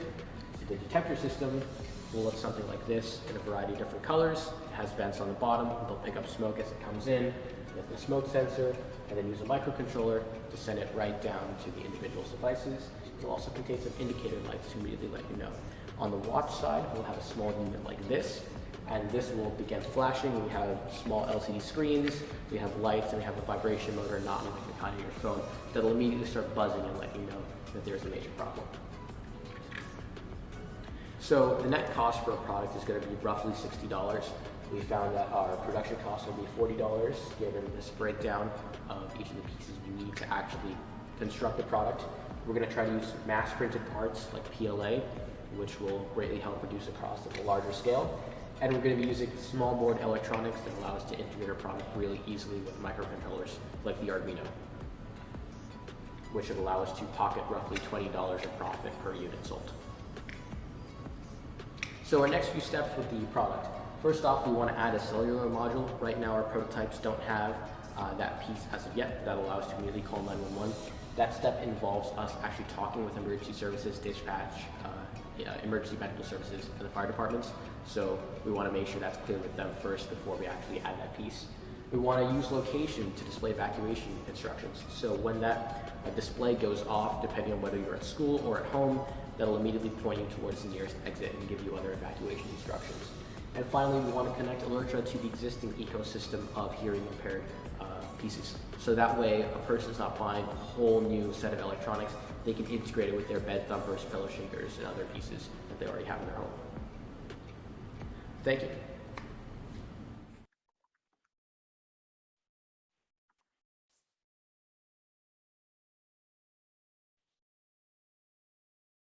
All right, thank you very much, Team Alertra. Your turn with the judges. Sure. So you mentioned that you did user testing. What was the actual results or outcomes of that? Talk a little bit more about how you tested it and the results. So I can definitely point you to Gabby, who was mostly responsible for that, and on the business perspective. So what we really did is that we were able to talk to those who were in the ESL club at our school, and we talked to them about what designs they would prefer. And when we spoke with the program director, they really told us that the most important thing for the design was to make it blend in, because the last thing that they wanted to do was to stand out. So that's what we tried to do, and we asked them throughout the process if they felt that our design was really going to help them. Okay. Did you have any setbacks or issues or any kind of prototype at all, or is it just purely at an idea level? So I was mostly responsible for creating a prototype, and I actually have it here right now. So first off, Matt, who wasn't able to make it today, he was responsible for making some of these 3D printed pieces here. This is slightly bulkier. It's meant to fit our larger electronics in housing. And this is the watch side. The actual detector itself we have modeled here with the actual air vents and airflow systems that we originally wanted. In terms of the watch electronics themselves, we have it right now in this PCB setup. And if you'll just give me a moment to activate it, it is rather effective. It buzzes right off my table. You can see right now it's in its warning flashing mode. So it'll begin flashing really brightly. You can't really feel it through the screen, of course, but this is similar to the vibration motor you have in your phone. And that starts running. And then over here, we have our small display. And once again, as we continue to develop our project, we want to have a more detailed display that will actually show details about the fire situation. And the biggest part of our prototype is that the is powered by our little USB-C module over here, which means that you can plug it into the existing cables that you might get with an Android phone. So it's all stuff that a person would normally be able to use on a regular basis, leave it to charge right by their nightstand. I was going to ask, did you think about actually making it as an app that would work with an existing type of watch? So instead of buying a watch that's just your watch, that, they could do it their own watch that they own? We definitely considered that at the start. The major problem that we have is dealing with the Bluetooth systems on Apple and Samsung watches. A lot of it's proprietary, so having our own technology in there is kind of difficult. But we definitely believe at a larger scale, when we sort of demonstrate to these companies how important tools and systems like Alertra are, we want to try to encourage them to integrate the Alertra system as an app or as like a dedicated feature. So it's not even an extra step the user has to take. It's built into the actual device as they get it. So would this only notify the user while they're at home? Like, is there a range on it? Or like, say if you're someplace else, could it also notify you that the alarm's going off at your house? So the basic system with the Alertra is just for when a hearing impaired person is at their home. The general problem that we had when we were speaking to Ms. Barr, who's director of ASL and hearing impaired individuals in the school, she often talked about how when a hearing impaired individual gets home, they feel as though they're in their safe space. So they don't really want to wear something like their hearing aid, or they don't want to be constantly checking an app or other tool. So really the main purpose of Alertra is not just the fire detection aspect of it, although that is important. It's really about making sure that people who are hearing impaired feel comfortable in their home. While we definitely think adding a range to it would help, the main focus of our project was to have something that people could wear in the safety and comfort of their living room. We have about 30 seconds, so we can probably take another question. Does it only alert the person that's wearing it, or does it alert, who else does it alert? So the Alertra system will be like a regular fire alarm system. So anyone else in the house, so this will actually be rigged to the usual fire alarm setup, because all the fire alarms in your home are all running through the same network. We have that similar idea. We want to integrate our system to there. So individuals in the home who aren't necessarily hearing impaired will also get that same fire alarm warning. And because it's running off of this Bluetooth system that we've set up, we can add any number of other devices, watches, apps to the one sort of pairing. That way, if this is a dependent who has someone else who's caring for them, the person who's caring for them will also be notified. And the only other question I have is, how did you guys work together? You know, what was the dynamics and who did what? So Matthew, who wasn't able to stay, was mostly responsible for doing our fabrication, 3D modeling, and major design. Pradis Mohapatra, right above me, I think, on my screen. He was responsible for making a website and app. He has that mock-up. Unfortunately, it isn't integrated into our presentation as of yet, but it is completed and done and includes some great information. Katie was responsible for a lot of our business side. If you saw in the video in the bottom right-hand corner, we had an example of what Alertra would look like in packaging, and she was responsible for helping to create that presentation. And Gabriella really focused on the community partner aspect, talking with Fred and Adam, getting to know about the situation and how we moved from our pivots between our first idea, which was creating like a rescue drone system for firefighters, to this Alertra system at the end. And then I was responsible for doing a lot of the programming, electrical wiring, soldering, that sort of stuff. Okay. Thank you. All right, thank you again, Team Alertra. We're going to go back to the next pitch here.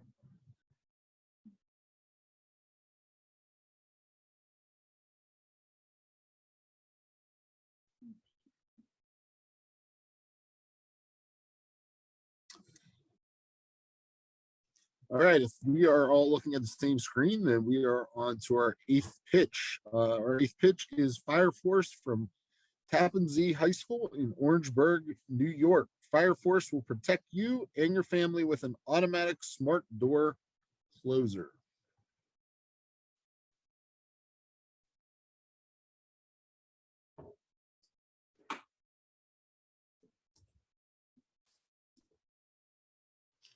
Hi, my name is Kayla. My name is Henry. And my name is Sean. And we are the TZ High School Project Event Team, Fire Force. And here are 2 images of the other members on our team. Our team worked with Jordan Zaretsky, the Teaneck Fire Chief of New Jersey. And after multiple brainstorm sessions with Jordan, we narrowed our focus down to one huge problem that we've seen again and again throughout his firefighting experience. and this problem is having open bedroom doors during a fire. Residential fires have been a reoccurring issue in Jordan's firefighting career, especially one that spreads through all parts of the house. And we realize there's real value in giving people sleeping in a room a barrier to protect them from the smoke while they find a way out of their burrowing. In fact, Jordan himself said that, quote, closing bedroom doors during sleep hours will save lives. If only people remember to close them during a fire, many lives will be saved. And we can see a direct parallel to this in real life with the very recent Bronx apartment fire, which is less than 20 miles away from Teaneck, New Jersey. Let's hear what news reporters had to say about this. City officials revealed the door to apartment 3N, where a malfunctioning space heater sparked the first flames, didn't close as it was supposed to. What do we know about how this happened? Well, Lindsay's absolutely devastating. Officials are pointing to a door left open that likely contributed to the smoke spreading so quickly throughout the high rise. And this is our solution. So because of this, we made a product called Dormammu, an automatic smart door closer. The Dormammu is aimed to prevent the spread of smoke in residential homes and buy people time to get out. And our door closer is made up of two parts. The first part is a Wi-Fi enabled smoke and heat sensor, and once it detects a fire, it sends a signal to the motor that's attached to the door to close the door.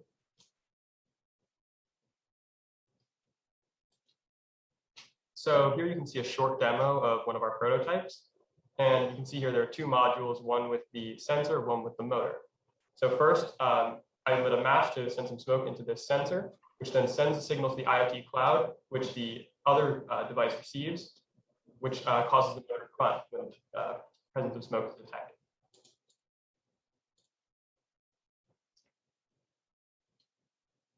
And here are a couple quotes from our community partner after seeing our product. Quote, we might not slow the spread of the fire, but the real value is to give people sleeping in a room a barrier to protect from the smoke while they find their way out of the house. And okay, and also here is a video of our progress. And so we face a couple of challenges when planning out how to go about creating this prototype. One being that we are a computer science class, so many of the members have not experienced using an Arduino or have any engineering experience at all. So to conquer this issue, we did a lot of research by watching YouTube videos and also reading online documentation.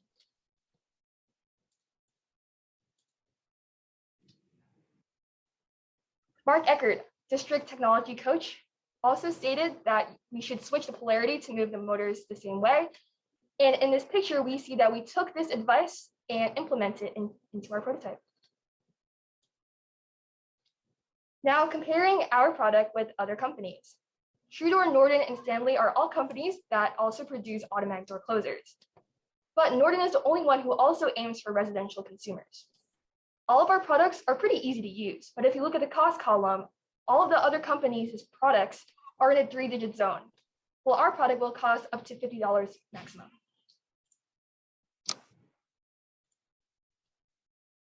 So our product is not finalized, obviously. So some of the future plans that we have for this product is making the motor battery powered. Right now it's powered by the wall outlet. Another thing we have the ability to do is through the Arduino IoT cloud, which is what we use to transmit data, we can actually hook it up to an Alexa skills, and that could help alert people mobilely in case they're not home or something else is happening. And one final thing that we would want to do is possibly use a more efficient motor setup to close the heavier doors with less power, something like a winch possibly. And yeah, those are some of the future plans that we have. And so as Jordan said, we all know stop, drop, and roll. Now let's learn close door before you doze, or get a Dormammu. Thank you very much.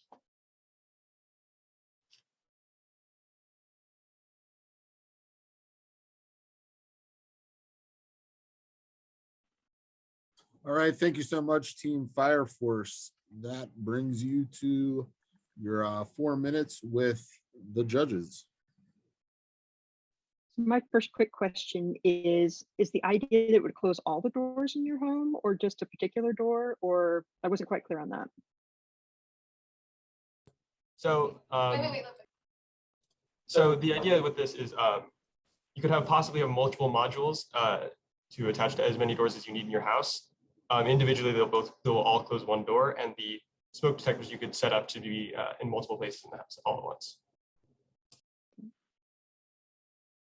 Any concerns about trapping pets or people, children or, elderly people in their rooms? So the strength of the motor is not enormous. It has enough strength to close the door, but it wouldn't be enough to prevent the person from opening it. Okay. Talk a little bit more about the feedback that you got during your user testing. Like, how did you go about getting the feedback? What did you show? Since you don't have a working demo, what did you do to get feedback?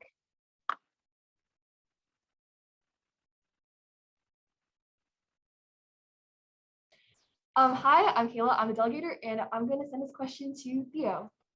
I'm Theo. I'm a senior at Tappan High School, and so we worked with our mentor, with Mark Eckert, and he actually helped us with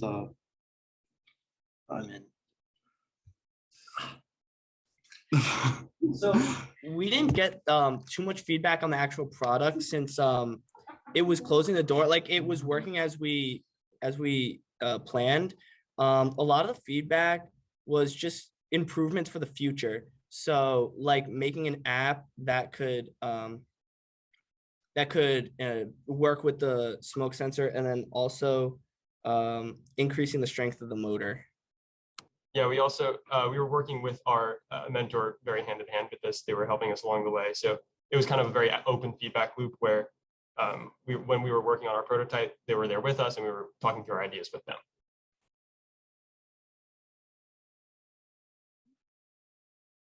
Is this also something that would work if people aren't home? Like, it would go ahead and just automatically close even if no one's there? Yes. It's just automatic, okay. Why did you pick only homes from your research?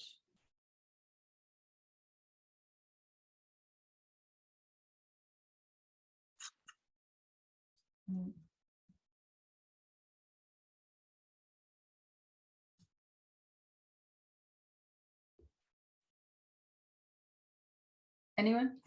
Why did you decide on homes, and how did you come up with $50? Could you repeat the first question? Yeah. Why did you decide only on homes, and how did you come up with $50? We decided on homes because many public buildings already have these door closers. Like, for example, our schools, they close automatically when tapped. And we came up with $50. That's the maximum price, because all of our products, all of our our prototype was $50, and when manufacturing it on a mass scale, it would bring down the cost of the product. You have about 30 more seconds if you want to ask any more questions. It seems like you organized your team really well because you have a facilitator. Is that something that you did every week? Yes, we were working on this very frequently, and we have a class, and we had one of our mentors come in and assist us when we were working on it.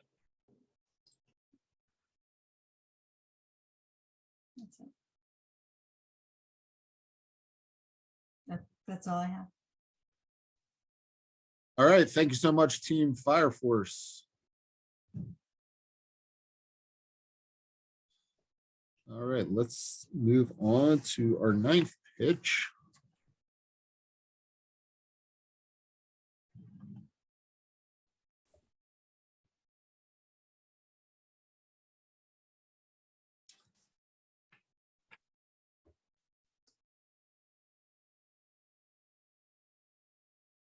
All right, our 9th pitch is Pierrepont innovators from Pierrepont School in Westport, Connecticut.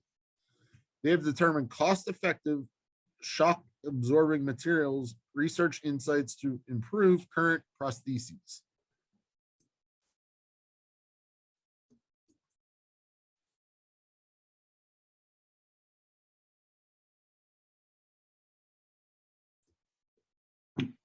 Hi, we're the Pierrepont Innovators, and this is our Project Invent pitch deck.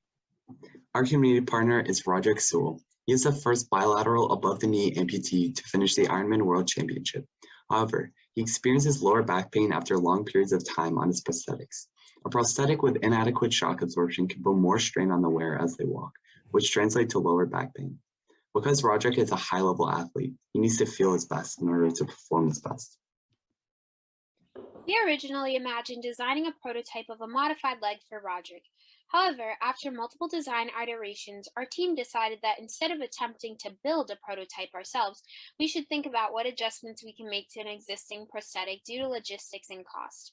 Ideally, we would pitch our adjustments to orthopedic companies to incorporate. This was a portion of our conversation with Roderick when we were discussing tackling shock absorption. Would shock absorption be helpful to reducing lower back pain? I believe so. There's nothing else to really catch the impact.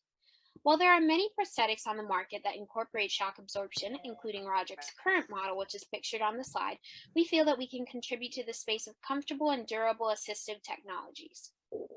The competitor matrix for our project can be seen here. For our prototype, we sought materials that were more inexpensive and absorbed more shock than those used in current models. We also wanted our materials to reduce pain and be easy to integrate into our model. Based on these criteria, sorbethane made the most sense to use in designing our prototype. This quote from our community partner explains why we chose to pursue adding shock absorption in the ankle of the prosthetic instead of the knee. During a meeting with him, he said, "I thought that the heel would be the best place because that's where you have the most room to allow some component to absorb shock." Impulse is defined as force times time. All of our experiments were geared towards finding and adjusting the impulse undergone by Roderick's prosthetic ankles as he walks. To oversimplify the problem, the goal of our shock absorption mechanisms is to smooth out the curve pictured here. For our first test, we thought to drop the mass from a known height onto the scale. We could then observe the change in the scale as the mass bounces off of the sorbethane or other shock-absorbing materials. However, we had to pivot when we realized that a typical digital scale could not provide rapid enough readings for real-time results. This led us to our second idea, to record the output of a force meter spring scale under the same conditions.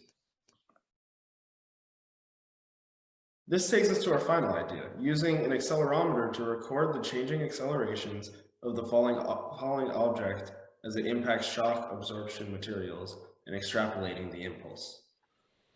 Here's our supporting data. Using the previously mentioned apparatus, our data was collected in 90 millisecond intervals. We collected multiple parameters, and the rightmost three columns measure the acceleration in 3 axial components across 3 different test heights. We looked at materials with a similar Young's modulus with a measure of stress and strain to human ligament tissue, which is the natural shock absorption in the human body. So when sorbethane is incorporated into a prosthesis, it will mimic a human leg. For single leg amputees, this will allow for an even distribution of shock across both legs, hips, and the lower back. Similarly, for double leg amputees, it will allow more shock to be absorbed before making it up the lower back, which is reducing strain. This is the video of our third testing method using an accelerometer on a falling mass. The next steps for our prototype are to test and finalize its load capacity, which would ideally be increased to around 300 pounds. As for our goal, we hope to share our research with prosthetic and orthopedic companies to improve their designs in both shock-absorbing materials and cost efficiency, which would ultimately improve the lives of prosthetic users. Thanks for watching.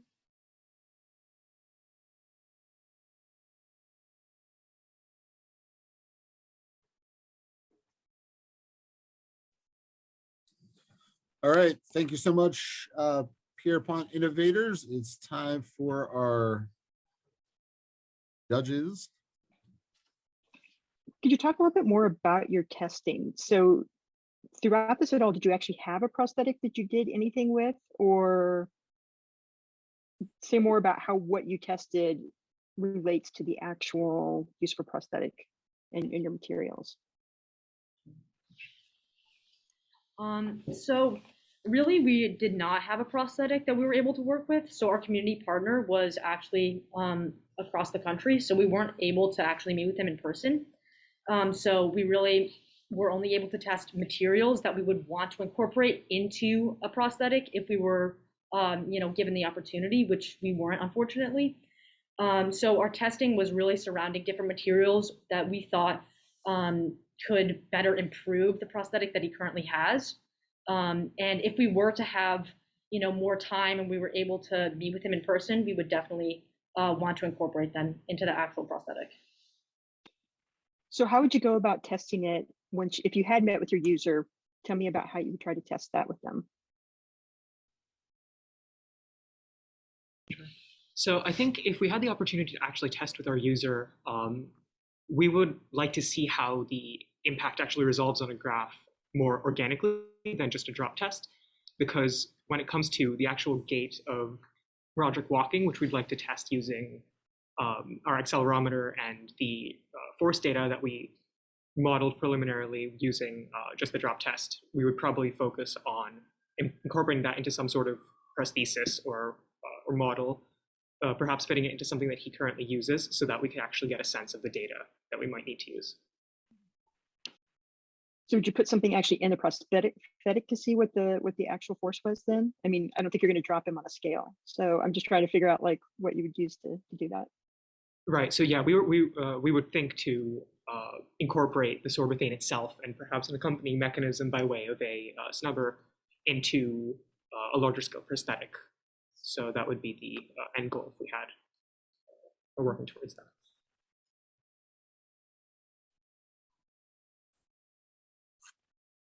I've been talking a lot, Christine. I'm gonna leave you more time this time.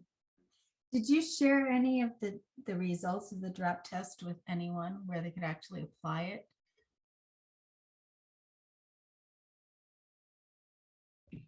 Could you repeat the question again? Did you share the results of the drop test with anyone, and then anyone where they could actually apply it? So we haven't shared the results of the drop test except amongst ourselves yet, because we feel that right now it's just sort of a first stage type of testing where neither the distance nor the data itself is at a point where we feel that it would actually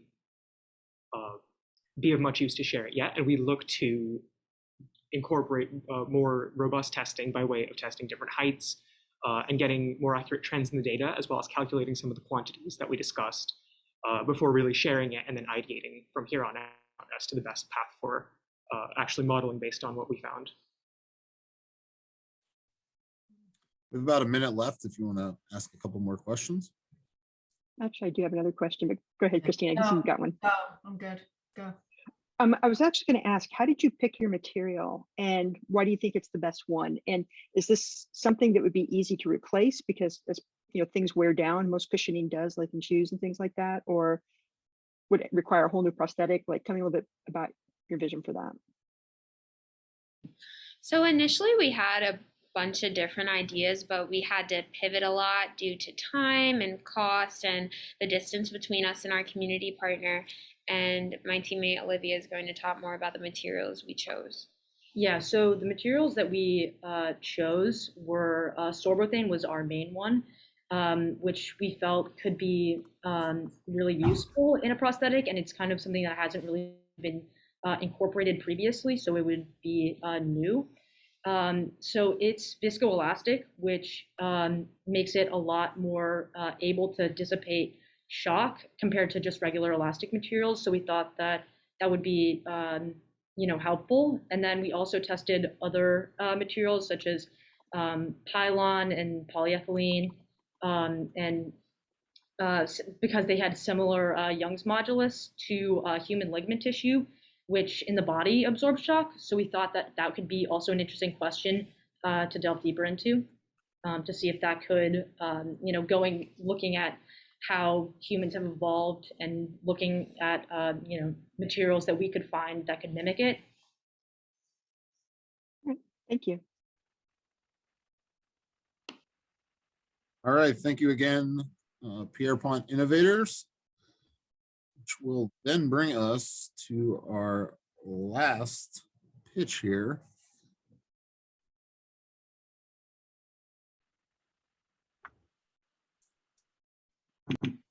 Hi, we're the Pierrepont Innovators, and this is our Project Invent pitch deck. That's not the last pitch.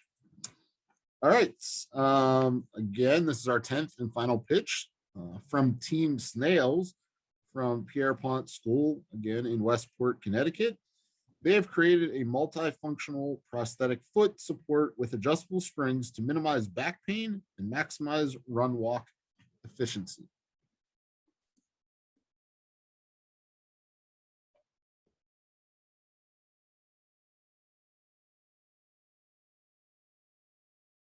Hi, we're Team Snails, a class made up of Saskia, Nathan, Arvin, Isabel, Lula, and myself.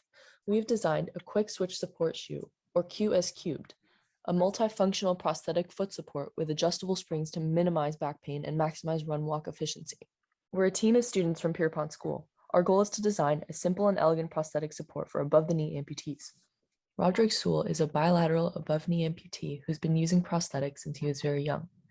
He has since become a representative of Team USA as a Paralympic swimmer, winning a multitude of paraswimming medals and recognitions, and is the first bilateral above-knee amputee to be a Kona Ironman World Championship finisher. After meeting with Roderick, we kept his main concerns in mind as we constructed our model. He said that, "There's nothing to absorb the load except for my lower back. If there was a little more cushioning on the soles to absorb the impact, then everything would be even more doable." So we thought, how might we combat Roderick's lower back pain by maximizing his prosthetics functionality? He also expressed his concerns about the inconvenience of switching between walking and running prosthetics. He asked, "If something happened, how fast would I be able to get up and get away?" And we asked ourselves, how might we combine the best functions of the running and walking leg to create a more comfortable and versatile prosthetic? Lastly, when mentioning another prosthetic foot model, Roderick described it as having rubber soles at the bottom which supply that traction. And we questioned, how might we incorporate a similar slip-resistant design that also allows for a heel-to-toe connection so he feels more comfortable while walking? On the left, we start with an image of Roderick's current foot. From this, we have created a prototype, pictured in the center, which is a prosthetic support akin to a shoe. It primarily addresses Roderick's concerns of lower back pain, inadequate shock absorbency, and traction. On the right shows a modified real shoe that we envision for the future. Our prosthetic uses a spring elevator. Using a two-stage switch, the user can customize if they want the spring to be deployed for extra shock absorption. The two-stage system controls a linear actuator, essentially an electronic piston, to raise and lower the spring. This is powered by a 9-volt battery which can last weeks even with frequent use. By allowing the user to change their shock absorption level based on the spring's deployment, the user can have a seamless experience in between tasks which require extra shock absorption and those that don't.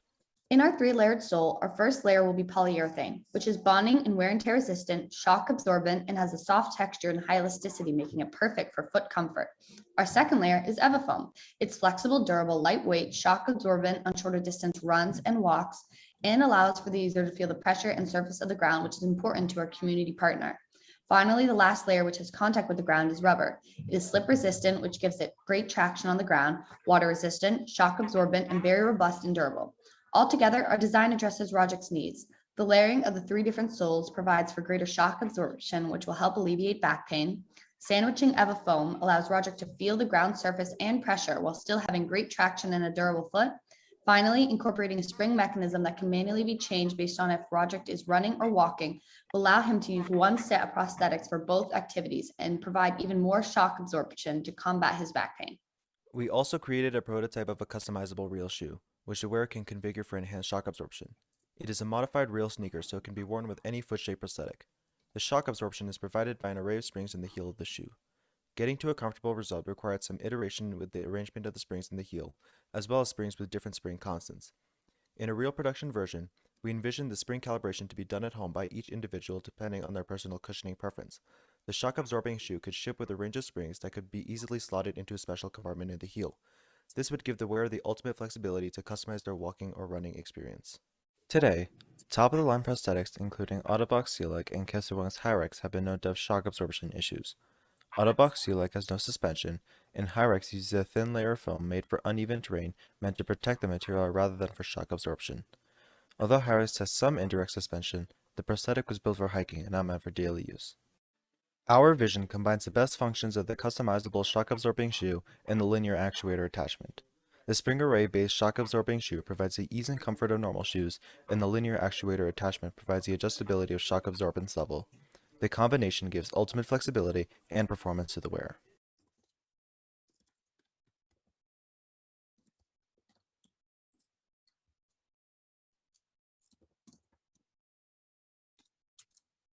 All right, thank you so much, Team Snails. It's now time for our judges to speak with you.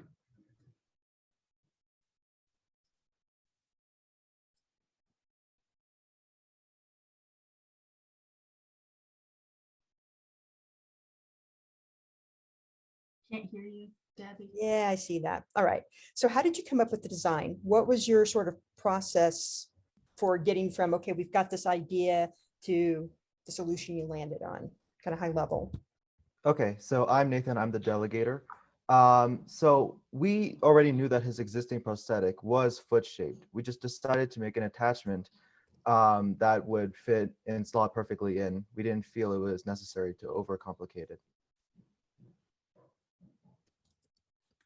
Also, our idea for the design kind of stemmed from the aim to kill several birds with one stone, as in the stone being our design and all of the birds being the multiple problems that Roderick faced every day, including all of the shock when he stepped being absorbed in his lower back, which caused him lower back pain. And so our design like offsets this shock, and also the 3-layered sole approached resistant to the ground, and a big problem that he faced was feeling the ground surface as he walked. And also so we also had it, and like when he was in racing, he also wanted it to be more efficient between switching between his running blade and his walking leg. So by using a spring mechanism, Roderick told us that it would be able to work as both a running and walking leg. So now he doesn't need to switch a prosthetic. So he can use one prosthetic for both running and walking. So that was also important for us to make sure we can make that happen.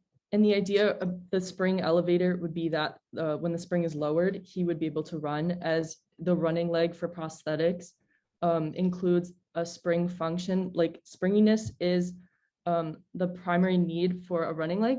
And so our spring in the shoe would include springiness into his walking foot. Okay, so I have a couple follow-up questions. One is the idea that it'd be like a brand of shoes, or that everybody would just be customizing their own shoes? Is it an actual insole that you just put into an existing shoe? I wasn't quite sure of what the actual, what you're thinking this would be on, like a more of a mass production level. Okay, so in the future, it would have to be its own shoe. It would be specially modified to be natively compatible with the prosthetic. But eventually we hope to blow it up into a full leg prosthetic. Yeah, our vision right now is that it's a prosthetic support. So we're not trying to be a prosthetic foot.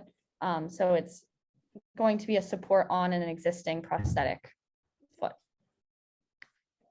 And does the springiness, does a user actually have to adjust the springiness, or is that something that it automatically compensates for based on force?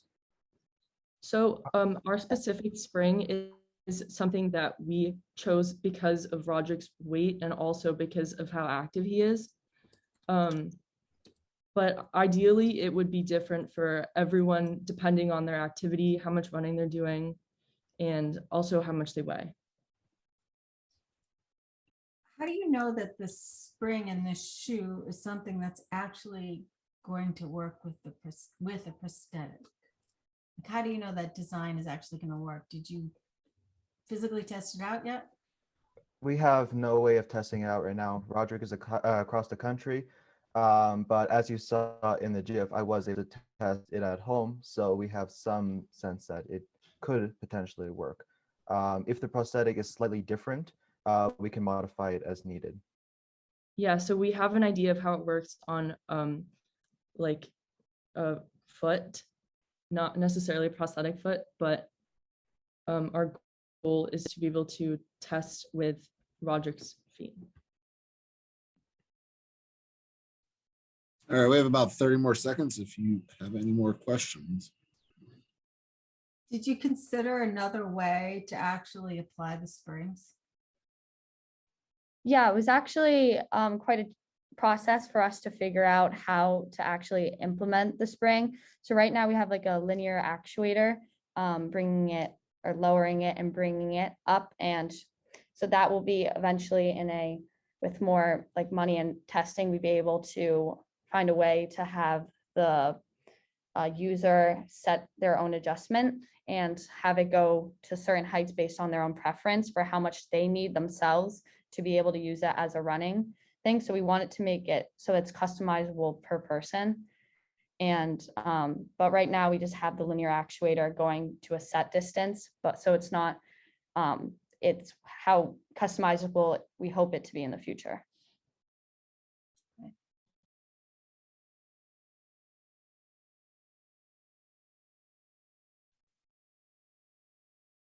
All right, thank you again, Team Snails. Believe it or not, we've already been together for 2 hours now. So that wraps up all of our pitches this evening.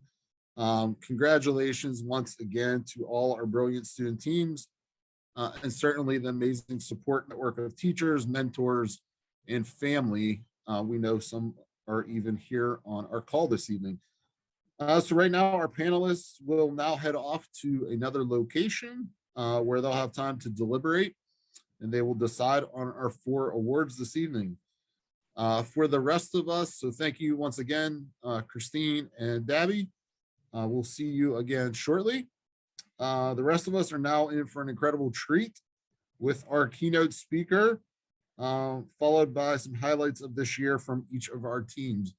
So after the keynote speaker, if you can stick around, I actually have a few questions myself for each team, and we will go from there. So let me reintroduce speaker this evening.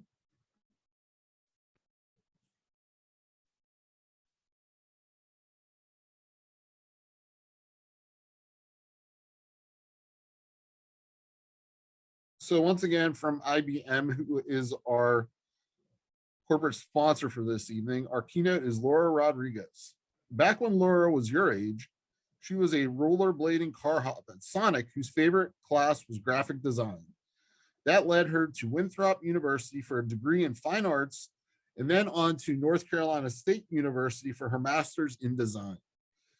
Since 2011, she has been a user experience designer at IBM.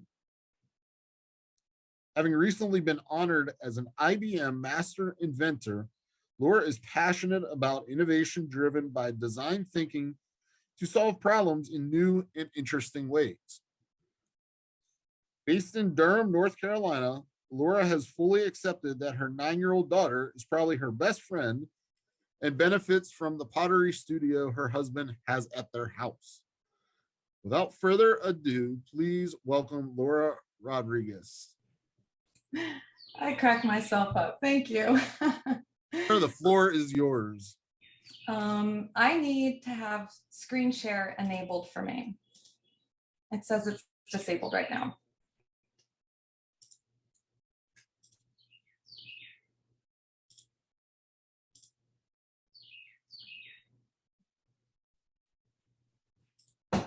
Go. Awesome. So you see the slides? Perfect. Hello, fellow innovators. My name is Laura Rodriguez. I'm a user experience designer at IBM. And while I design digital software experiences, the biggest commonality that we have is that I too focus on end users and how to improve their lives with innovative solutions, basically approaching old problems in new and meaningful ways. So I was asked to speak with you today about 3 mindsets in particular, and the first one was curiosity. So this had me being reflective about what a curious mindset is, and I thought it was interesting. I think it's actually the most important when it comes to being innovative, because it means you're questioning the status quo. You're not just taking things at face value. And I was also trying to think about a time in my personal life where having a curious mindset was very formative to who I am today and where my career has taken me. So it was very early on. I was working in the collaboration solutions group at IBM. And so the kind of stuff we made was akin to the Office suite of products that you get from Microsoft, Google, and even like a Facebook for work kind of tool. So a lot of features and functionality with about 50 designers in the organization. And we usually just got set to make things, but I was put on a project where we were asked to interview 27 customers and just find out what wasn't working. So it was a total open interview sessions, an hour with each person, and we were to create this laundry list of feature enhancements, prioritized, right? So by about the 8th interview, I started to kind of see some patterns emerging. It had nothing to do with the products, it had to do with the users themselves. There were these people who shared similar feelings and behaviors, but were very different than other people who had very similar feelings and behaviors. And there was something there that it was like slapping me in the face. I really wanted to understand it. I didn't know what it was. I knew there was something to it, and I wanted to be able to share it with others. So I went to my design lead at the time and I was like, so I know our project is like, what can we do to improve the product? But can I kind of do this like side mini project where I'm just trying to find out like who we're doing it for? So I was really interested in the users more than what they had to say about the product. So basically at that point, all of the designers, we kind of thought of our users as one big group of people who we wanted to experience value from every single thing that we did. And that's how we would know we were succeeding. And by talking to all of these people, what I was able to do ultimately was help all of the designers understand who we were designing for in a much more granular detail. And that was by the creation of what I called the user adoption spectrum. So I'm going to share this with you guys today because you're talking about products. You're probably going to go into careers potentially where you're working on products, and everything in this framework is completely transferable to any kind of product that you work on. So I measured people in terms of how much they had personally adopted our product. And that basically means how much they chose to use our tool versus other tools that did similar things. And one thing I noticed is that, you just have a set of people on the far left who are rejecting value. They can be very dogmatic about it. They don't want anything you're making. And that's okay. It's liberating to know that there's always going to be a group out there, and you may not necessarily be needing to try to change their minds. You'll see that there's other people that are better use of your energy. A step up from that was what I called not seeking value. And I used to joke this was my mother in the workplace, where she shows up, uses whatever tools she's told, and doesn't really have an opinion about it, like not curious if anything's better, and she's not complaining, she's just complacent. But where I get really interested is in people who are seeking value, and they are the ones who want things to be better. They want the best tools out there. They are frustrated by how it is. They want what you're promising. A lot of what their experience in reality is very different than what they're told it should be. So a lot of frustrations that result in negative sentiments and higher drop rates, or in some instances, telling people like, hey, don't even look at that thing, don't worry about it, which is not where we want any customers to be. As soon as one thing, and you saw what our product had, it had a bunch of features and functionality. As soon as one of those worked better than the old way, their sentiment went up, their usage went up, they explored the product more, and they were recommending it to people. I was like, what, really, just one thing? And that's essentially where we want our end users to be. We originally wanted everybody to experience value from everything that we did, but out of 27 people we talked to, I could barely put one person in that category. So when you work with users moving forward, you have granular understanding of who's out there and what your metrics for success are. Let me give you a really concrete example real quick. This is where I learned essentially the rule of 80-20. In this case, 80% of people use 20% of what you make.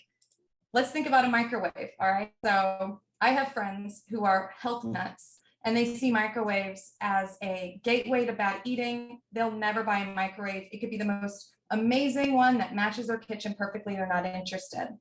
And then you have people who aren't seeking value. It came with the house. It may not even work well. They just don't have opinions about it. It's fine. They're not even thinking about microwaves. And then you have me, who am seeking value. I bought mine off of Amazon. It's so small, microwave. The popcorn bag doesn't even fully rotate. Low wattage, it takes forever. I'm really frustrated. I have a ton of opinions about microwaves. And then I assume a lot of you guys are in the insight into value category, where let's say your microwave has 10 features, you're using 2 of them. And I bet between you guys, and depending on your microwaves, the 2 features you use could be different. So everyone's 20% can be different. But even if you try to put in your mind's eye the panel of your microwave, I bet you couldn't even tell me everything that it does. It's very rare that someone's reading the manual end to end and does everything this microwave has to offer. So when you're out there talking to users and testing things, really align what their goals are with what you have. And maybe sometimes you're just not talking to the right people. So it's a very empowering thing.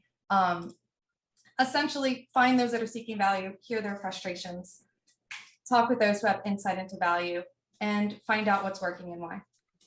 So this project is an example of my curiosity had me naturally gravitating to certain aspects of this project to the point where like I made a whole new project. So now I have a challenge for you. I want you to take a moment and think about this past year. You guys went through this monumental experience. That feels like an understatement after the presentations I just saw. But all of the stages of this project required very different skill sets. You started with meeting with community members, understanding the problem, ideating on solutions. There were a ton of testing, design decisions. Even to recently, you guys put a lot of skills and effort into how to communicate that to us today. Out of everything you did, I know for a fact there was one part of the process that resonated with you most. It was the part of the project that felt like the least amount of work, even though it was a lot of work. And when you were done, you stepped back and went, wow, and you had a real sense of pride and ownership with that piece of work. What was it? Think about it.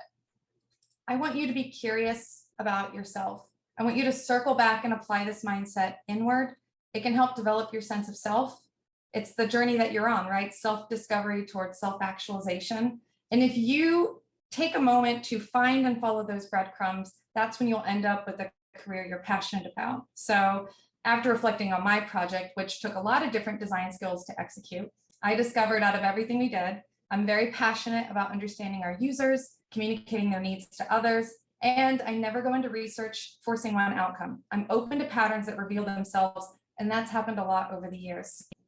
So going back to this journey of self-discovery you're on, I have a spoiler alert. I know you guys are all aware. It's not always fun and it's not always easy. And that's where the next two mindsets I was asked to talk to you about come into play. Ambition and resilience. And I pair these together because I feel like they have a truly symbiotic relationship. I'll step away from my personal life for a second to tell you a story that I love about a man who was particularly ambitious and resilient. So it's the year 1995, and this is the year the consumer internet was born. So up until this point, it was just for military and research purposes. So in 1995, a lot of people weren't using computers. It wasn't really making money, but this guy saw potential.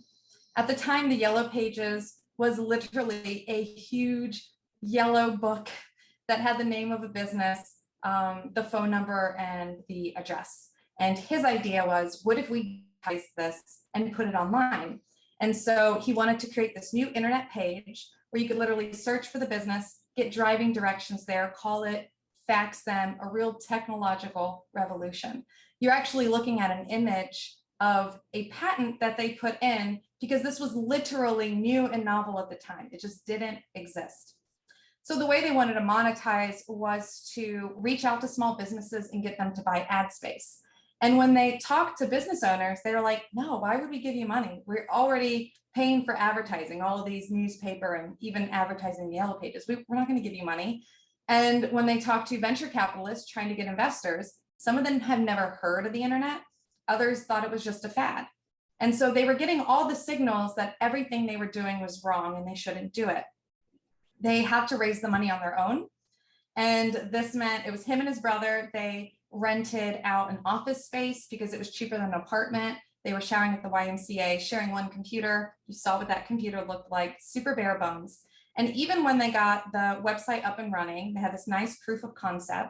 They went to the head of Yellow Pages. I was like, okay, now he's really going to get it. Who said, you ever think you're going to replace this? Oh my gosh, that cracks me up. Yeah, they did. So 4 years later, the year's 1999, this business called Zip2 sells for $307 million. And this guy pockets 22 million of it. And if you didn't already know, that's how Elon Musk made his first millions before he went off to do Zip2 and all of that stuff.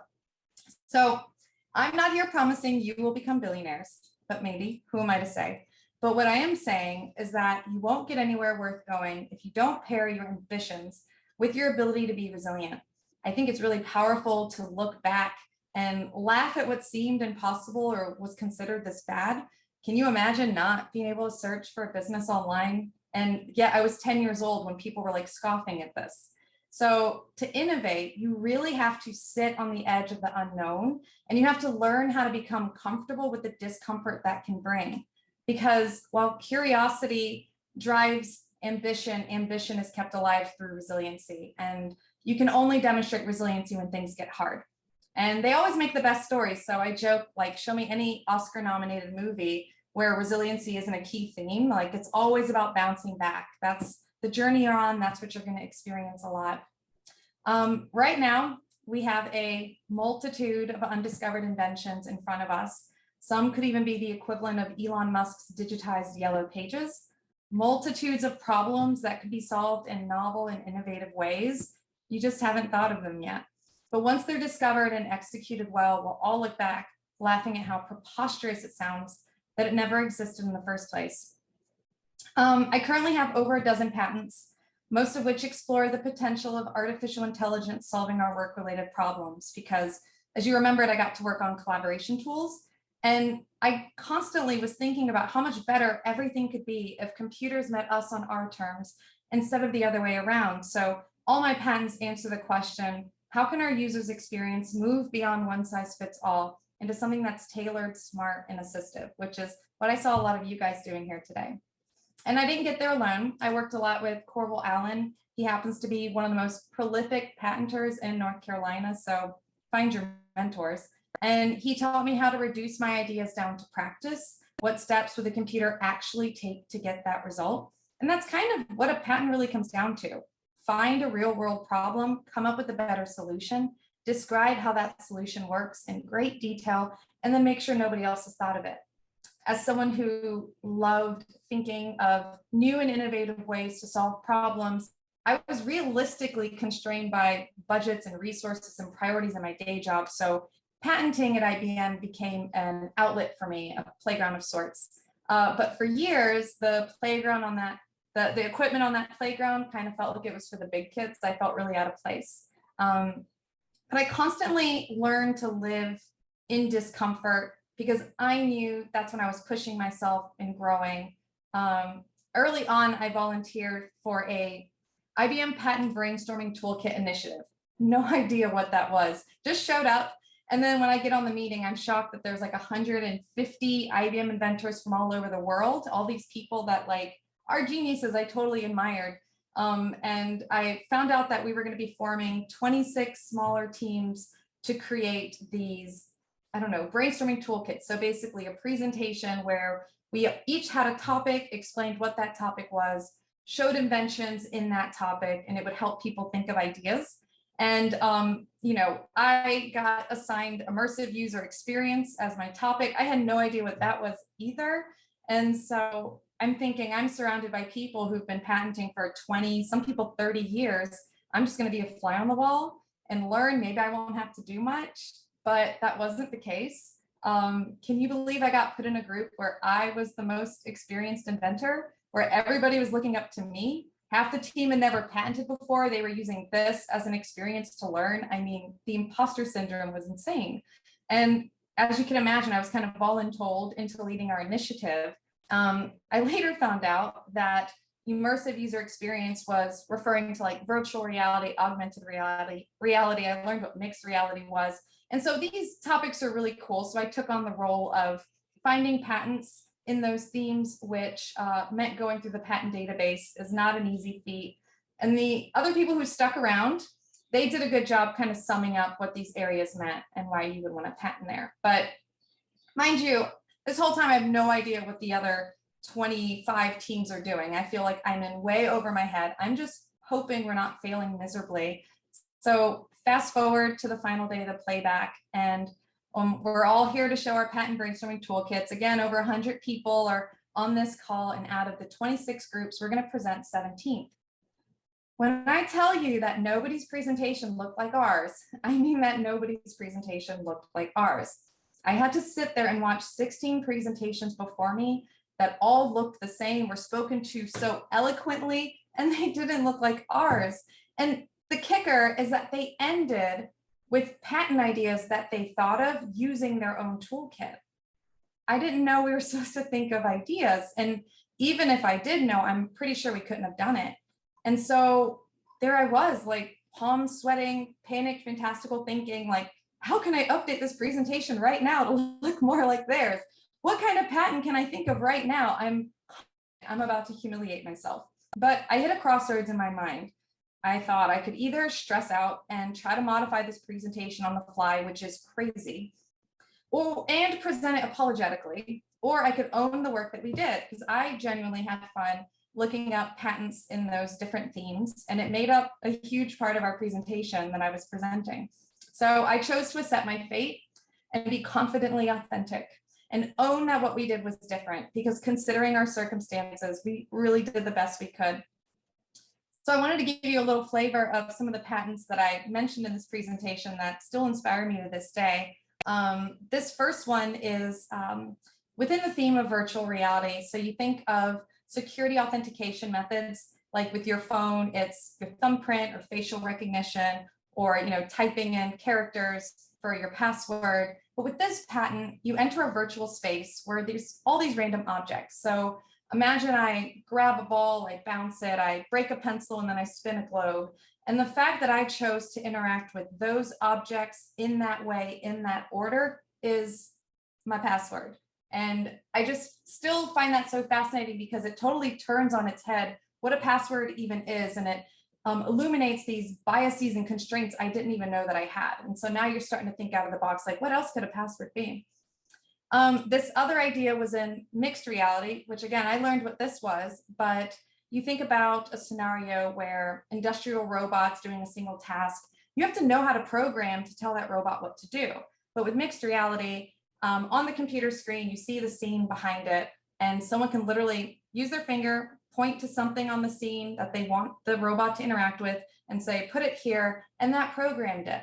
The system is meeting me on my terms, and it's mind-blowing that you could actually program a big machine like that and not know a single line of code. So anyways, to this day, it really excites me. But getting back to the presentation, I'm finished. I'm like, oh my God, I'm so glad this is done. And I'm waiting for an obligatory, like, thank you, now on to the next team. Instead, multiple people started chiming in with lots of feedback and encouragement. And all these people were coming off of mute. There was so much support. People talked about how I reminded them why patenting is exciting. I had people reaching out over chat like this, praise, I want to use your toolkit. I was just like, what? I felt amazing. And it's a pretty good story. So I'm proud to say that out of all of this hard work that I did, I was recognized as an IBM Master Inventor. It's something that I've wanted since 2014 in recognition of my contributions to the patent community. I like that other designers who may not feel like they fit the mold, feel like they can do it if they look to me and I can work with them. And even though it's been a really hard thing to do, I really get a sense of pride knowing that every patent I work on is another stepping stone towards this technological future that has so much potential. And you could say that keeps me curious, ambitious, and resilient. So basically, if you feel like you have everything figured out and nothing is hard, I'd venture to say you're not being ambitious enough. I look forward to the future you guys are building, and I hope at least one piece of my advice helps you along that journey.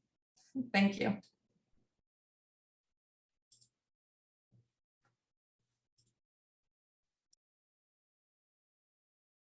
All right, everyone, if we could give a round of applause to Laura, and if you want to throw some more compliments in the chat, she's certainly well deserving of them. What a wonderful talk, an opportunity to learn and challenge ourselves. I know as one of the fellows with Project Invent, it has meant the world to me to give my students an opportunity, again, to focus on these mindsets. With that, I'm actually going to go back to the student teams now to learn a little bit more about your journey. We'll spend the next 10 minutes, and I say 10 minutes, meaning there are 10 teams, and I'm going to speak with each team for just 1 minute. We have 2 questions that we kind of want to run through with the teams. while I believe the panelists are still making their decisions. First question being, what was a significant challenge that you experienced while designing your product this year? And the second question, what helped you remain resilient or what motivated you when you experienced challenges? It's meant to be brief and informal. And like I said, you'll have a minute to answer these questions. So if we could first hear, we'll go back to where we started with Team KindPack. We'd like to hear more about your year with Project Invent. So again, what was a significant challenge that you faced and how did you remain resilient when facing these challenges? You're on mute. There we go. Okay, so autism is not universal, and that was kind of the hardest part for us, is because we wanted to curate the backpack to Matthew. However, we also wanted this backpack to work with everybody with autism, and we wanted to include all three of our ideas that we had into one thing, and that is why we created the backpack. And autism is not necessarily a problem. We are working with Matthew's struggles. It's not autism. And so we want our backpack to work for everybody with autism, but be able to help each individually in their own way. Team Kind, thank you so much. Yeah, I think as an educator of nearly 20 years now, I don't think there's been a year that's gone by that I haven't worked with a student somewhere on the autism spectrum. So we certainly appreciate your work. Just like a quick piggyback off of what Aubrey said, like our name, one in a kind, of the Kind Pack, just like autism, like every person is unique, every person is like one in a kind. And that's where our name came from. Awesome. No, that makes perfect sense. Thank you very much. Team Kind. I guess Thank you. You're welcome. We're going to move to Team Coders for Logan. Same two questions again. What was a significant challenge you faced this year when designing your project, and what helped you remain resilient? We had a lot of challenges with some of the coding and a lot of things with the wheels, and a lot, especially stuff with laser cutting for pieces, so like the whole thing, the claw could kind of actually work and connect. I think what was like kind of got us through was a lot of the teamwork. We're kind of a bigger team, which is super nice. So if one of us was struggling, we were always able to ask each other. But also our relationship with Logan was really nice. We worked a lot with him and just like talking to him, even if it was just a casual conversation about one of his comic books. I think he really inspired us to like push through these things. And when we did even get like the smallest thing to work, it was always super nice and exciting, and we couldn't wait to tell him and each other. No, thank you very much. No, I remember the pictures from your presentation, and you definitely had him smiling. So thank you. Looks like third team was Team Heart. What was the significant challenge that you experienced when designing your product? And again, what helped you remain resilient throughout those challenges? Yeah, so I think one of the hardest parts of it, well, there were two major parts. One was Jaden's issues with coding, the trial and error that went with that. And also we lost a teammate halfway through the year to online school. So we had to regroup and make sure everyone could still get everything done and have her parts be done. So what kept us going was just knowing that in the end, if we could just make someone's life a little less stressful or a little create that bond, just made us feel so much better about it and kept us going through it. Thank you very much. As a parent myself who had a child in the NICU for 10 days, definitely appreciate the work. All right, I've been given the pivot to make this move a little bit faster here. So Team J Train, you are up next. I'm just going to ask you one of the questions. What helped you remain resilient, or what motivated you when you experienced challenges? You're on mute. Yeah, we hear you. Yep. All right. Our main challenge was we weren't familiar with him, and also we couldn't communicate with our community partners. Since he's been sick recently. All right, we're having a little bit of trouble hearing you. Can you maybe move closer to the mic, closer to the computer? Yeah. All right, I think we can hear you a little bit better.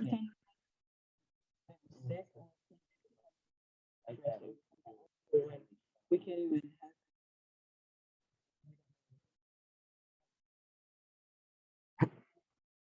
All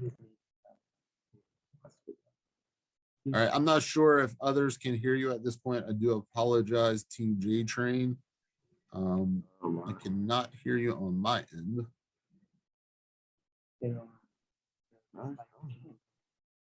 It's not working.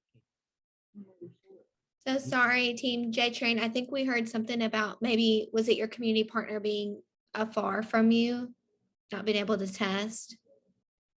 I mean, look, he's sick. He got really sick. He couldn't meet because of the sickness. I think I heard them say that I believe was the group that could not use their test based on his situation and not being able to come to the school. All right, let's move on to Team BeXy. Team BeXy, I will ask you the same question. What helped you be resilient, or what motivated you when you experienced challenges? Okay, can you hear us? Yes. All right. What I found hardest the most was, hey guys, can you like turn off your things? Thank you. What I found hardest the most was that there were like limited like YouTube videos about the stuff, and since our parts were like, since it didn't come in all one, we had to go out and buy them individually. Yeah, no, I understand that. It sounds like, yeah, I've bought some Arduino kits myself, and I know there are many, many different things that can be used in unison with Arduino. So thank you very much. Team Sensorware, it looks like you're up next. Let's go with the first question. What was a significant challenge that you experienced when designing your product? Challenge, go. Significant challenge we had was obviously getting everything to work, and obviously everything to work perfectly, because we obviously wanted to make our goal to make something that could really help Mr. Figueres and Nisa. And so that's what we strive for. And what we kept doing was, even if we met like a roadblock, we kept pushing to make a better solution. And we really wanted to help our community partners. Mr. Figueres is a teacher in our school, and he brings a smile every single day. Hopefully he's on this call to hear that, because yeah, teachers want to hear compliments when they can. Thank you very much, Team Sensorware. Team Alertra, I'll ask you the same question. What was a significant challenge that you experienced while designing the product? So we felt that the current market for products for firefighters is really saturated, because there's a lot of companies that have been working for a really long time to try to get this equipment to function. So we really had to take a step back and focus more on the individuals. But the motivating factor throughout the entire process was when we were talking to Fred and Adam, learning more about how much they value human life over anything else, and how that's always their priority, and how they're willing to sacrifice so much in the name of getting people out of the building. If we can do just our own small part, that really helps. And especially the sense of camaraderie they had for all their other members in emergency medical services, emergency services. I just joined the emergency fire squad in my local district. So it was really important to understand and learn more about what exactly we can do as individuals to help them out. Oh, thank you so much. Yeah, I'm glad to hear that you have a commitment beyond just this project to your community. Thank you again. Let's hear from Team Fire Force. I'll ask you the same question. What was a significant challenge that you experienced when designing your project? Yes, hi. So the biggest challenge we faced was definitely during our testing. We utilize nano Arduinos, and we have to use Wi-Fi as one of our inputs. We tried testing in our school, but our school Wi-Fi is actually password and user protected, so we weren't able to test at our school. So we actually had one of our members take the product home and test it, as you may have seen in our demo video on our slides. And definitely the motivating factor for us was just the end goal. I think all of us were super motivated to try to create this potentially revolutionary, product that could save a lot of lives in fires. So that was definitely the most motivational factor for us. Great, thank you. Yeah, those clips of the recent fires that you showed, they were certainly eye-opening.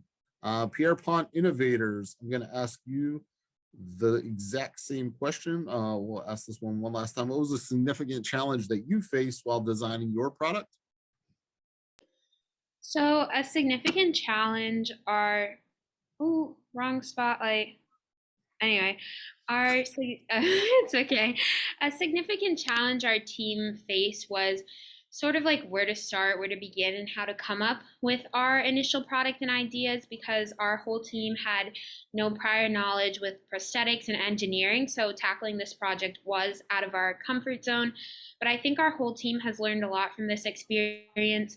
Getting to meet and work with our community partner was such an amazing and one-of-a-kind experience. And he is not only a very serious athlete, but he's such an amazing and inspiring person. And hearing his story really motivated us to pursue this project and experience. Yeah, that's great. And I saw him giving you a shout out in the chat earlier, so we're glad he could make it. And that leaves us with Team Snails. What helped you remain resilient when you faced challenges throughout this product? Yeah, so one of the problems we had was that I'm in Nevada and Roderick's in Colorado. So a lot of us were in different places at the same time. But in the end, it came down to just sheer determination to help Roderick and help people just like him. And he inspired us to do great things. He's done many great things, and I think that we can help him accomplish any other future goals he might have. All right, thank you very much. Gonna jump us back to our slide deck here one last time, I believe. So we are at the point where our panelists, I believe, are back and they've made up their decisions. So it will be time here in a second for awards. I want to give you a little bit of information, especially those of you joining us as guests, about our 4 awards. So up first, there will be a Need Finder Award given to a team that really listened to their community partner. The second award that will be given is known as the Product Pivot Award, which is presented to a team that had to overcome many obstacles. The Moonshot Award is given to a team who identified and created a notably creative product. And last but not least, the Explorer Award is presented to a team that has demonstrated a great amount of learning. So what we just had there were our student mindsets. Several of them were mentioned by Laura during our keynote presentation, but you can see how they are all grouped together accordingly to determine the 4 awards. So again, real quickly before we start the awards, a quick word to our student teams. So I'm going to take this back off here. What you've done today in the many months of hard work and innovation leading up to today is incredible. Again, I said I've been in education for nearly 20 years now, and this is by far the most impactful work that I've seen. You've built something that few people ever will. You've built something designed to help real people in your communities in the real world, and you've done it as a high school student and as a team of high school students. Simply said, that's unreal in many of today's schools. You've learned the skills to become the fearless problem solvers of tomorrow. So if you receive an award today, that's obviously very exciting, but if you don't, it's far from the end of your journey. So with all that in mind, let's welcome back our panelists. Panelists, I'm going to turn it over to you to present our 4 awards. When you present, please share the name of the award and the description, as well as the awarded team's name. Hey, Matt, I actually just was able to touch base with the judges. They'll be in just one moment. And once they get in, we'll add them to the main screen and they'll make their announcements. But they should be popping in like right about now. So we'll just be on the lookout for them and then we'll get them added and spotlighted. And then Jill, if you could just add in the awarded teams' names to the slide as they're announced. And then everyone that's attending, we're so excited to celebrate these students, all of them that have worked so hard this year. And thank you for bearing with our extended timeline. Sometimes that happens with the Q&As as we add a couple of minutes here and there to make sure we can hear students. So thank you so much for bearing with us. We try to avoid extending timelines, but we do want to make sure the students have a good experience. So All right, I believe our judges are back. We'll add them in, Christine and Dabby, and we'll let you announce the award that you are giving a team to and the team's name.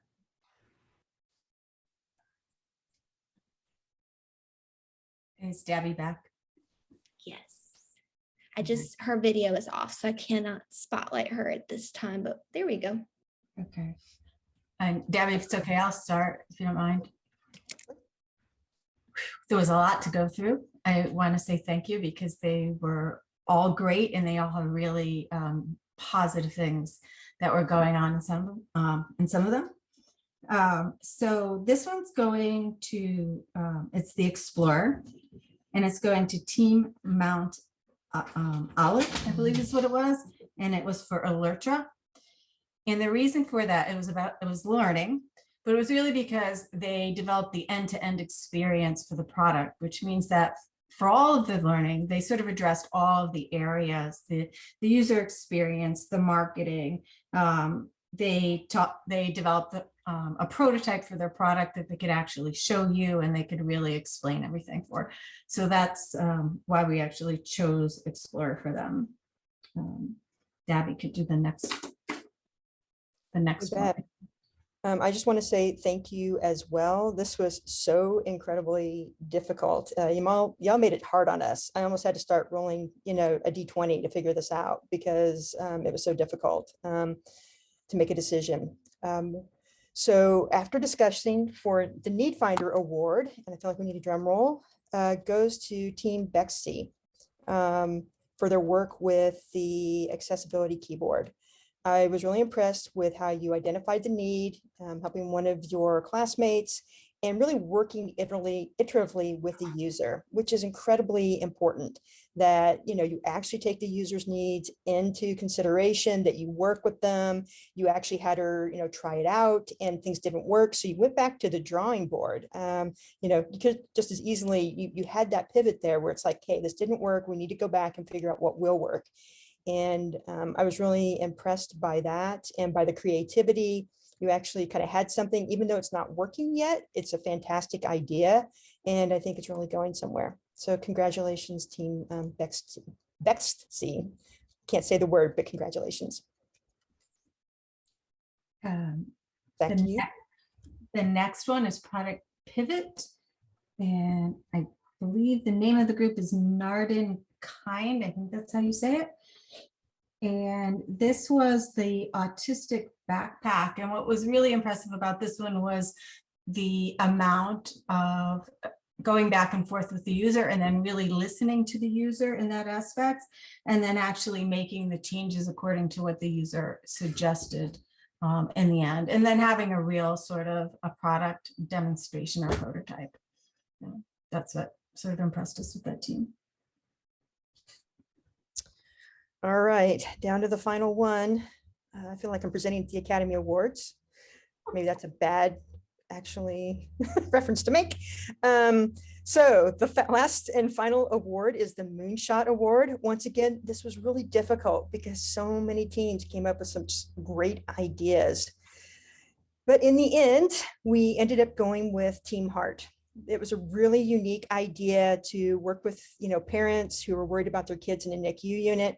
I actually hadn't heard of much of anything like that before. And it was such a creative and innovative idea. Once again, they actually worked with their user to get feedback to say, hey, I think, this would be really distressing. I think this other alternative would work better.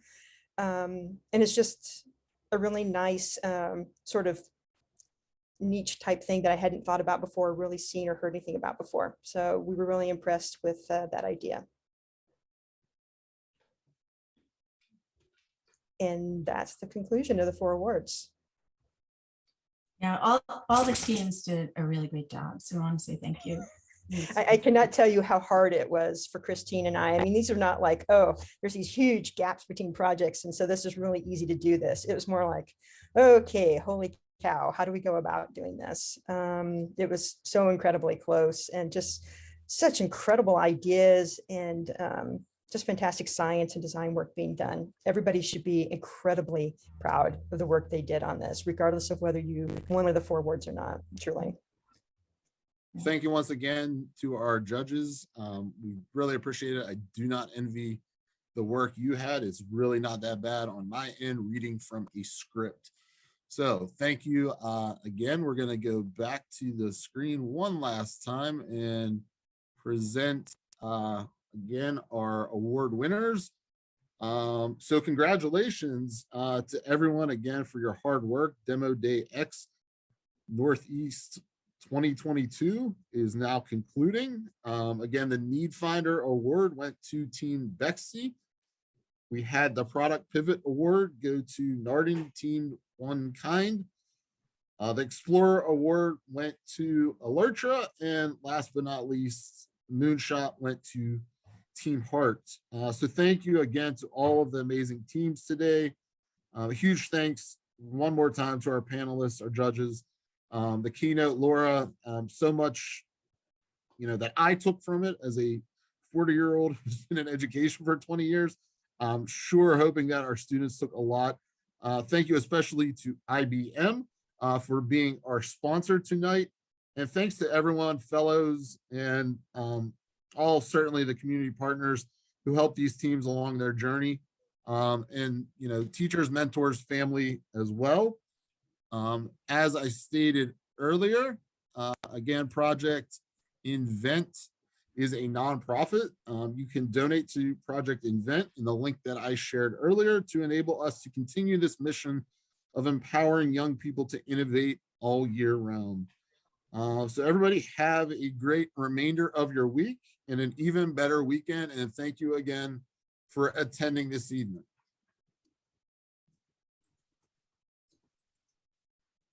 Thank you all from Project Invent. We are so proud of our students, and thank you, judges. Thank you, IBM, and thank you, Laura. Excellent job with the keynote, and students, thank you for just knocking it out of the ballpark. So incredible. We can all unmute, students, and say bye, and we'll end the webinar. Bye. Good job, everyone.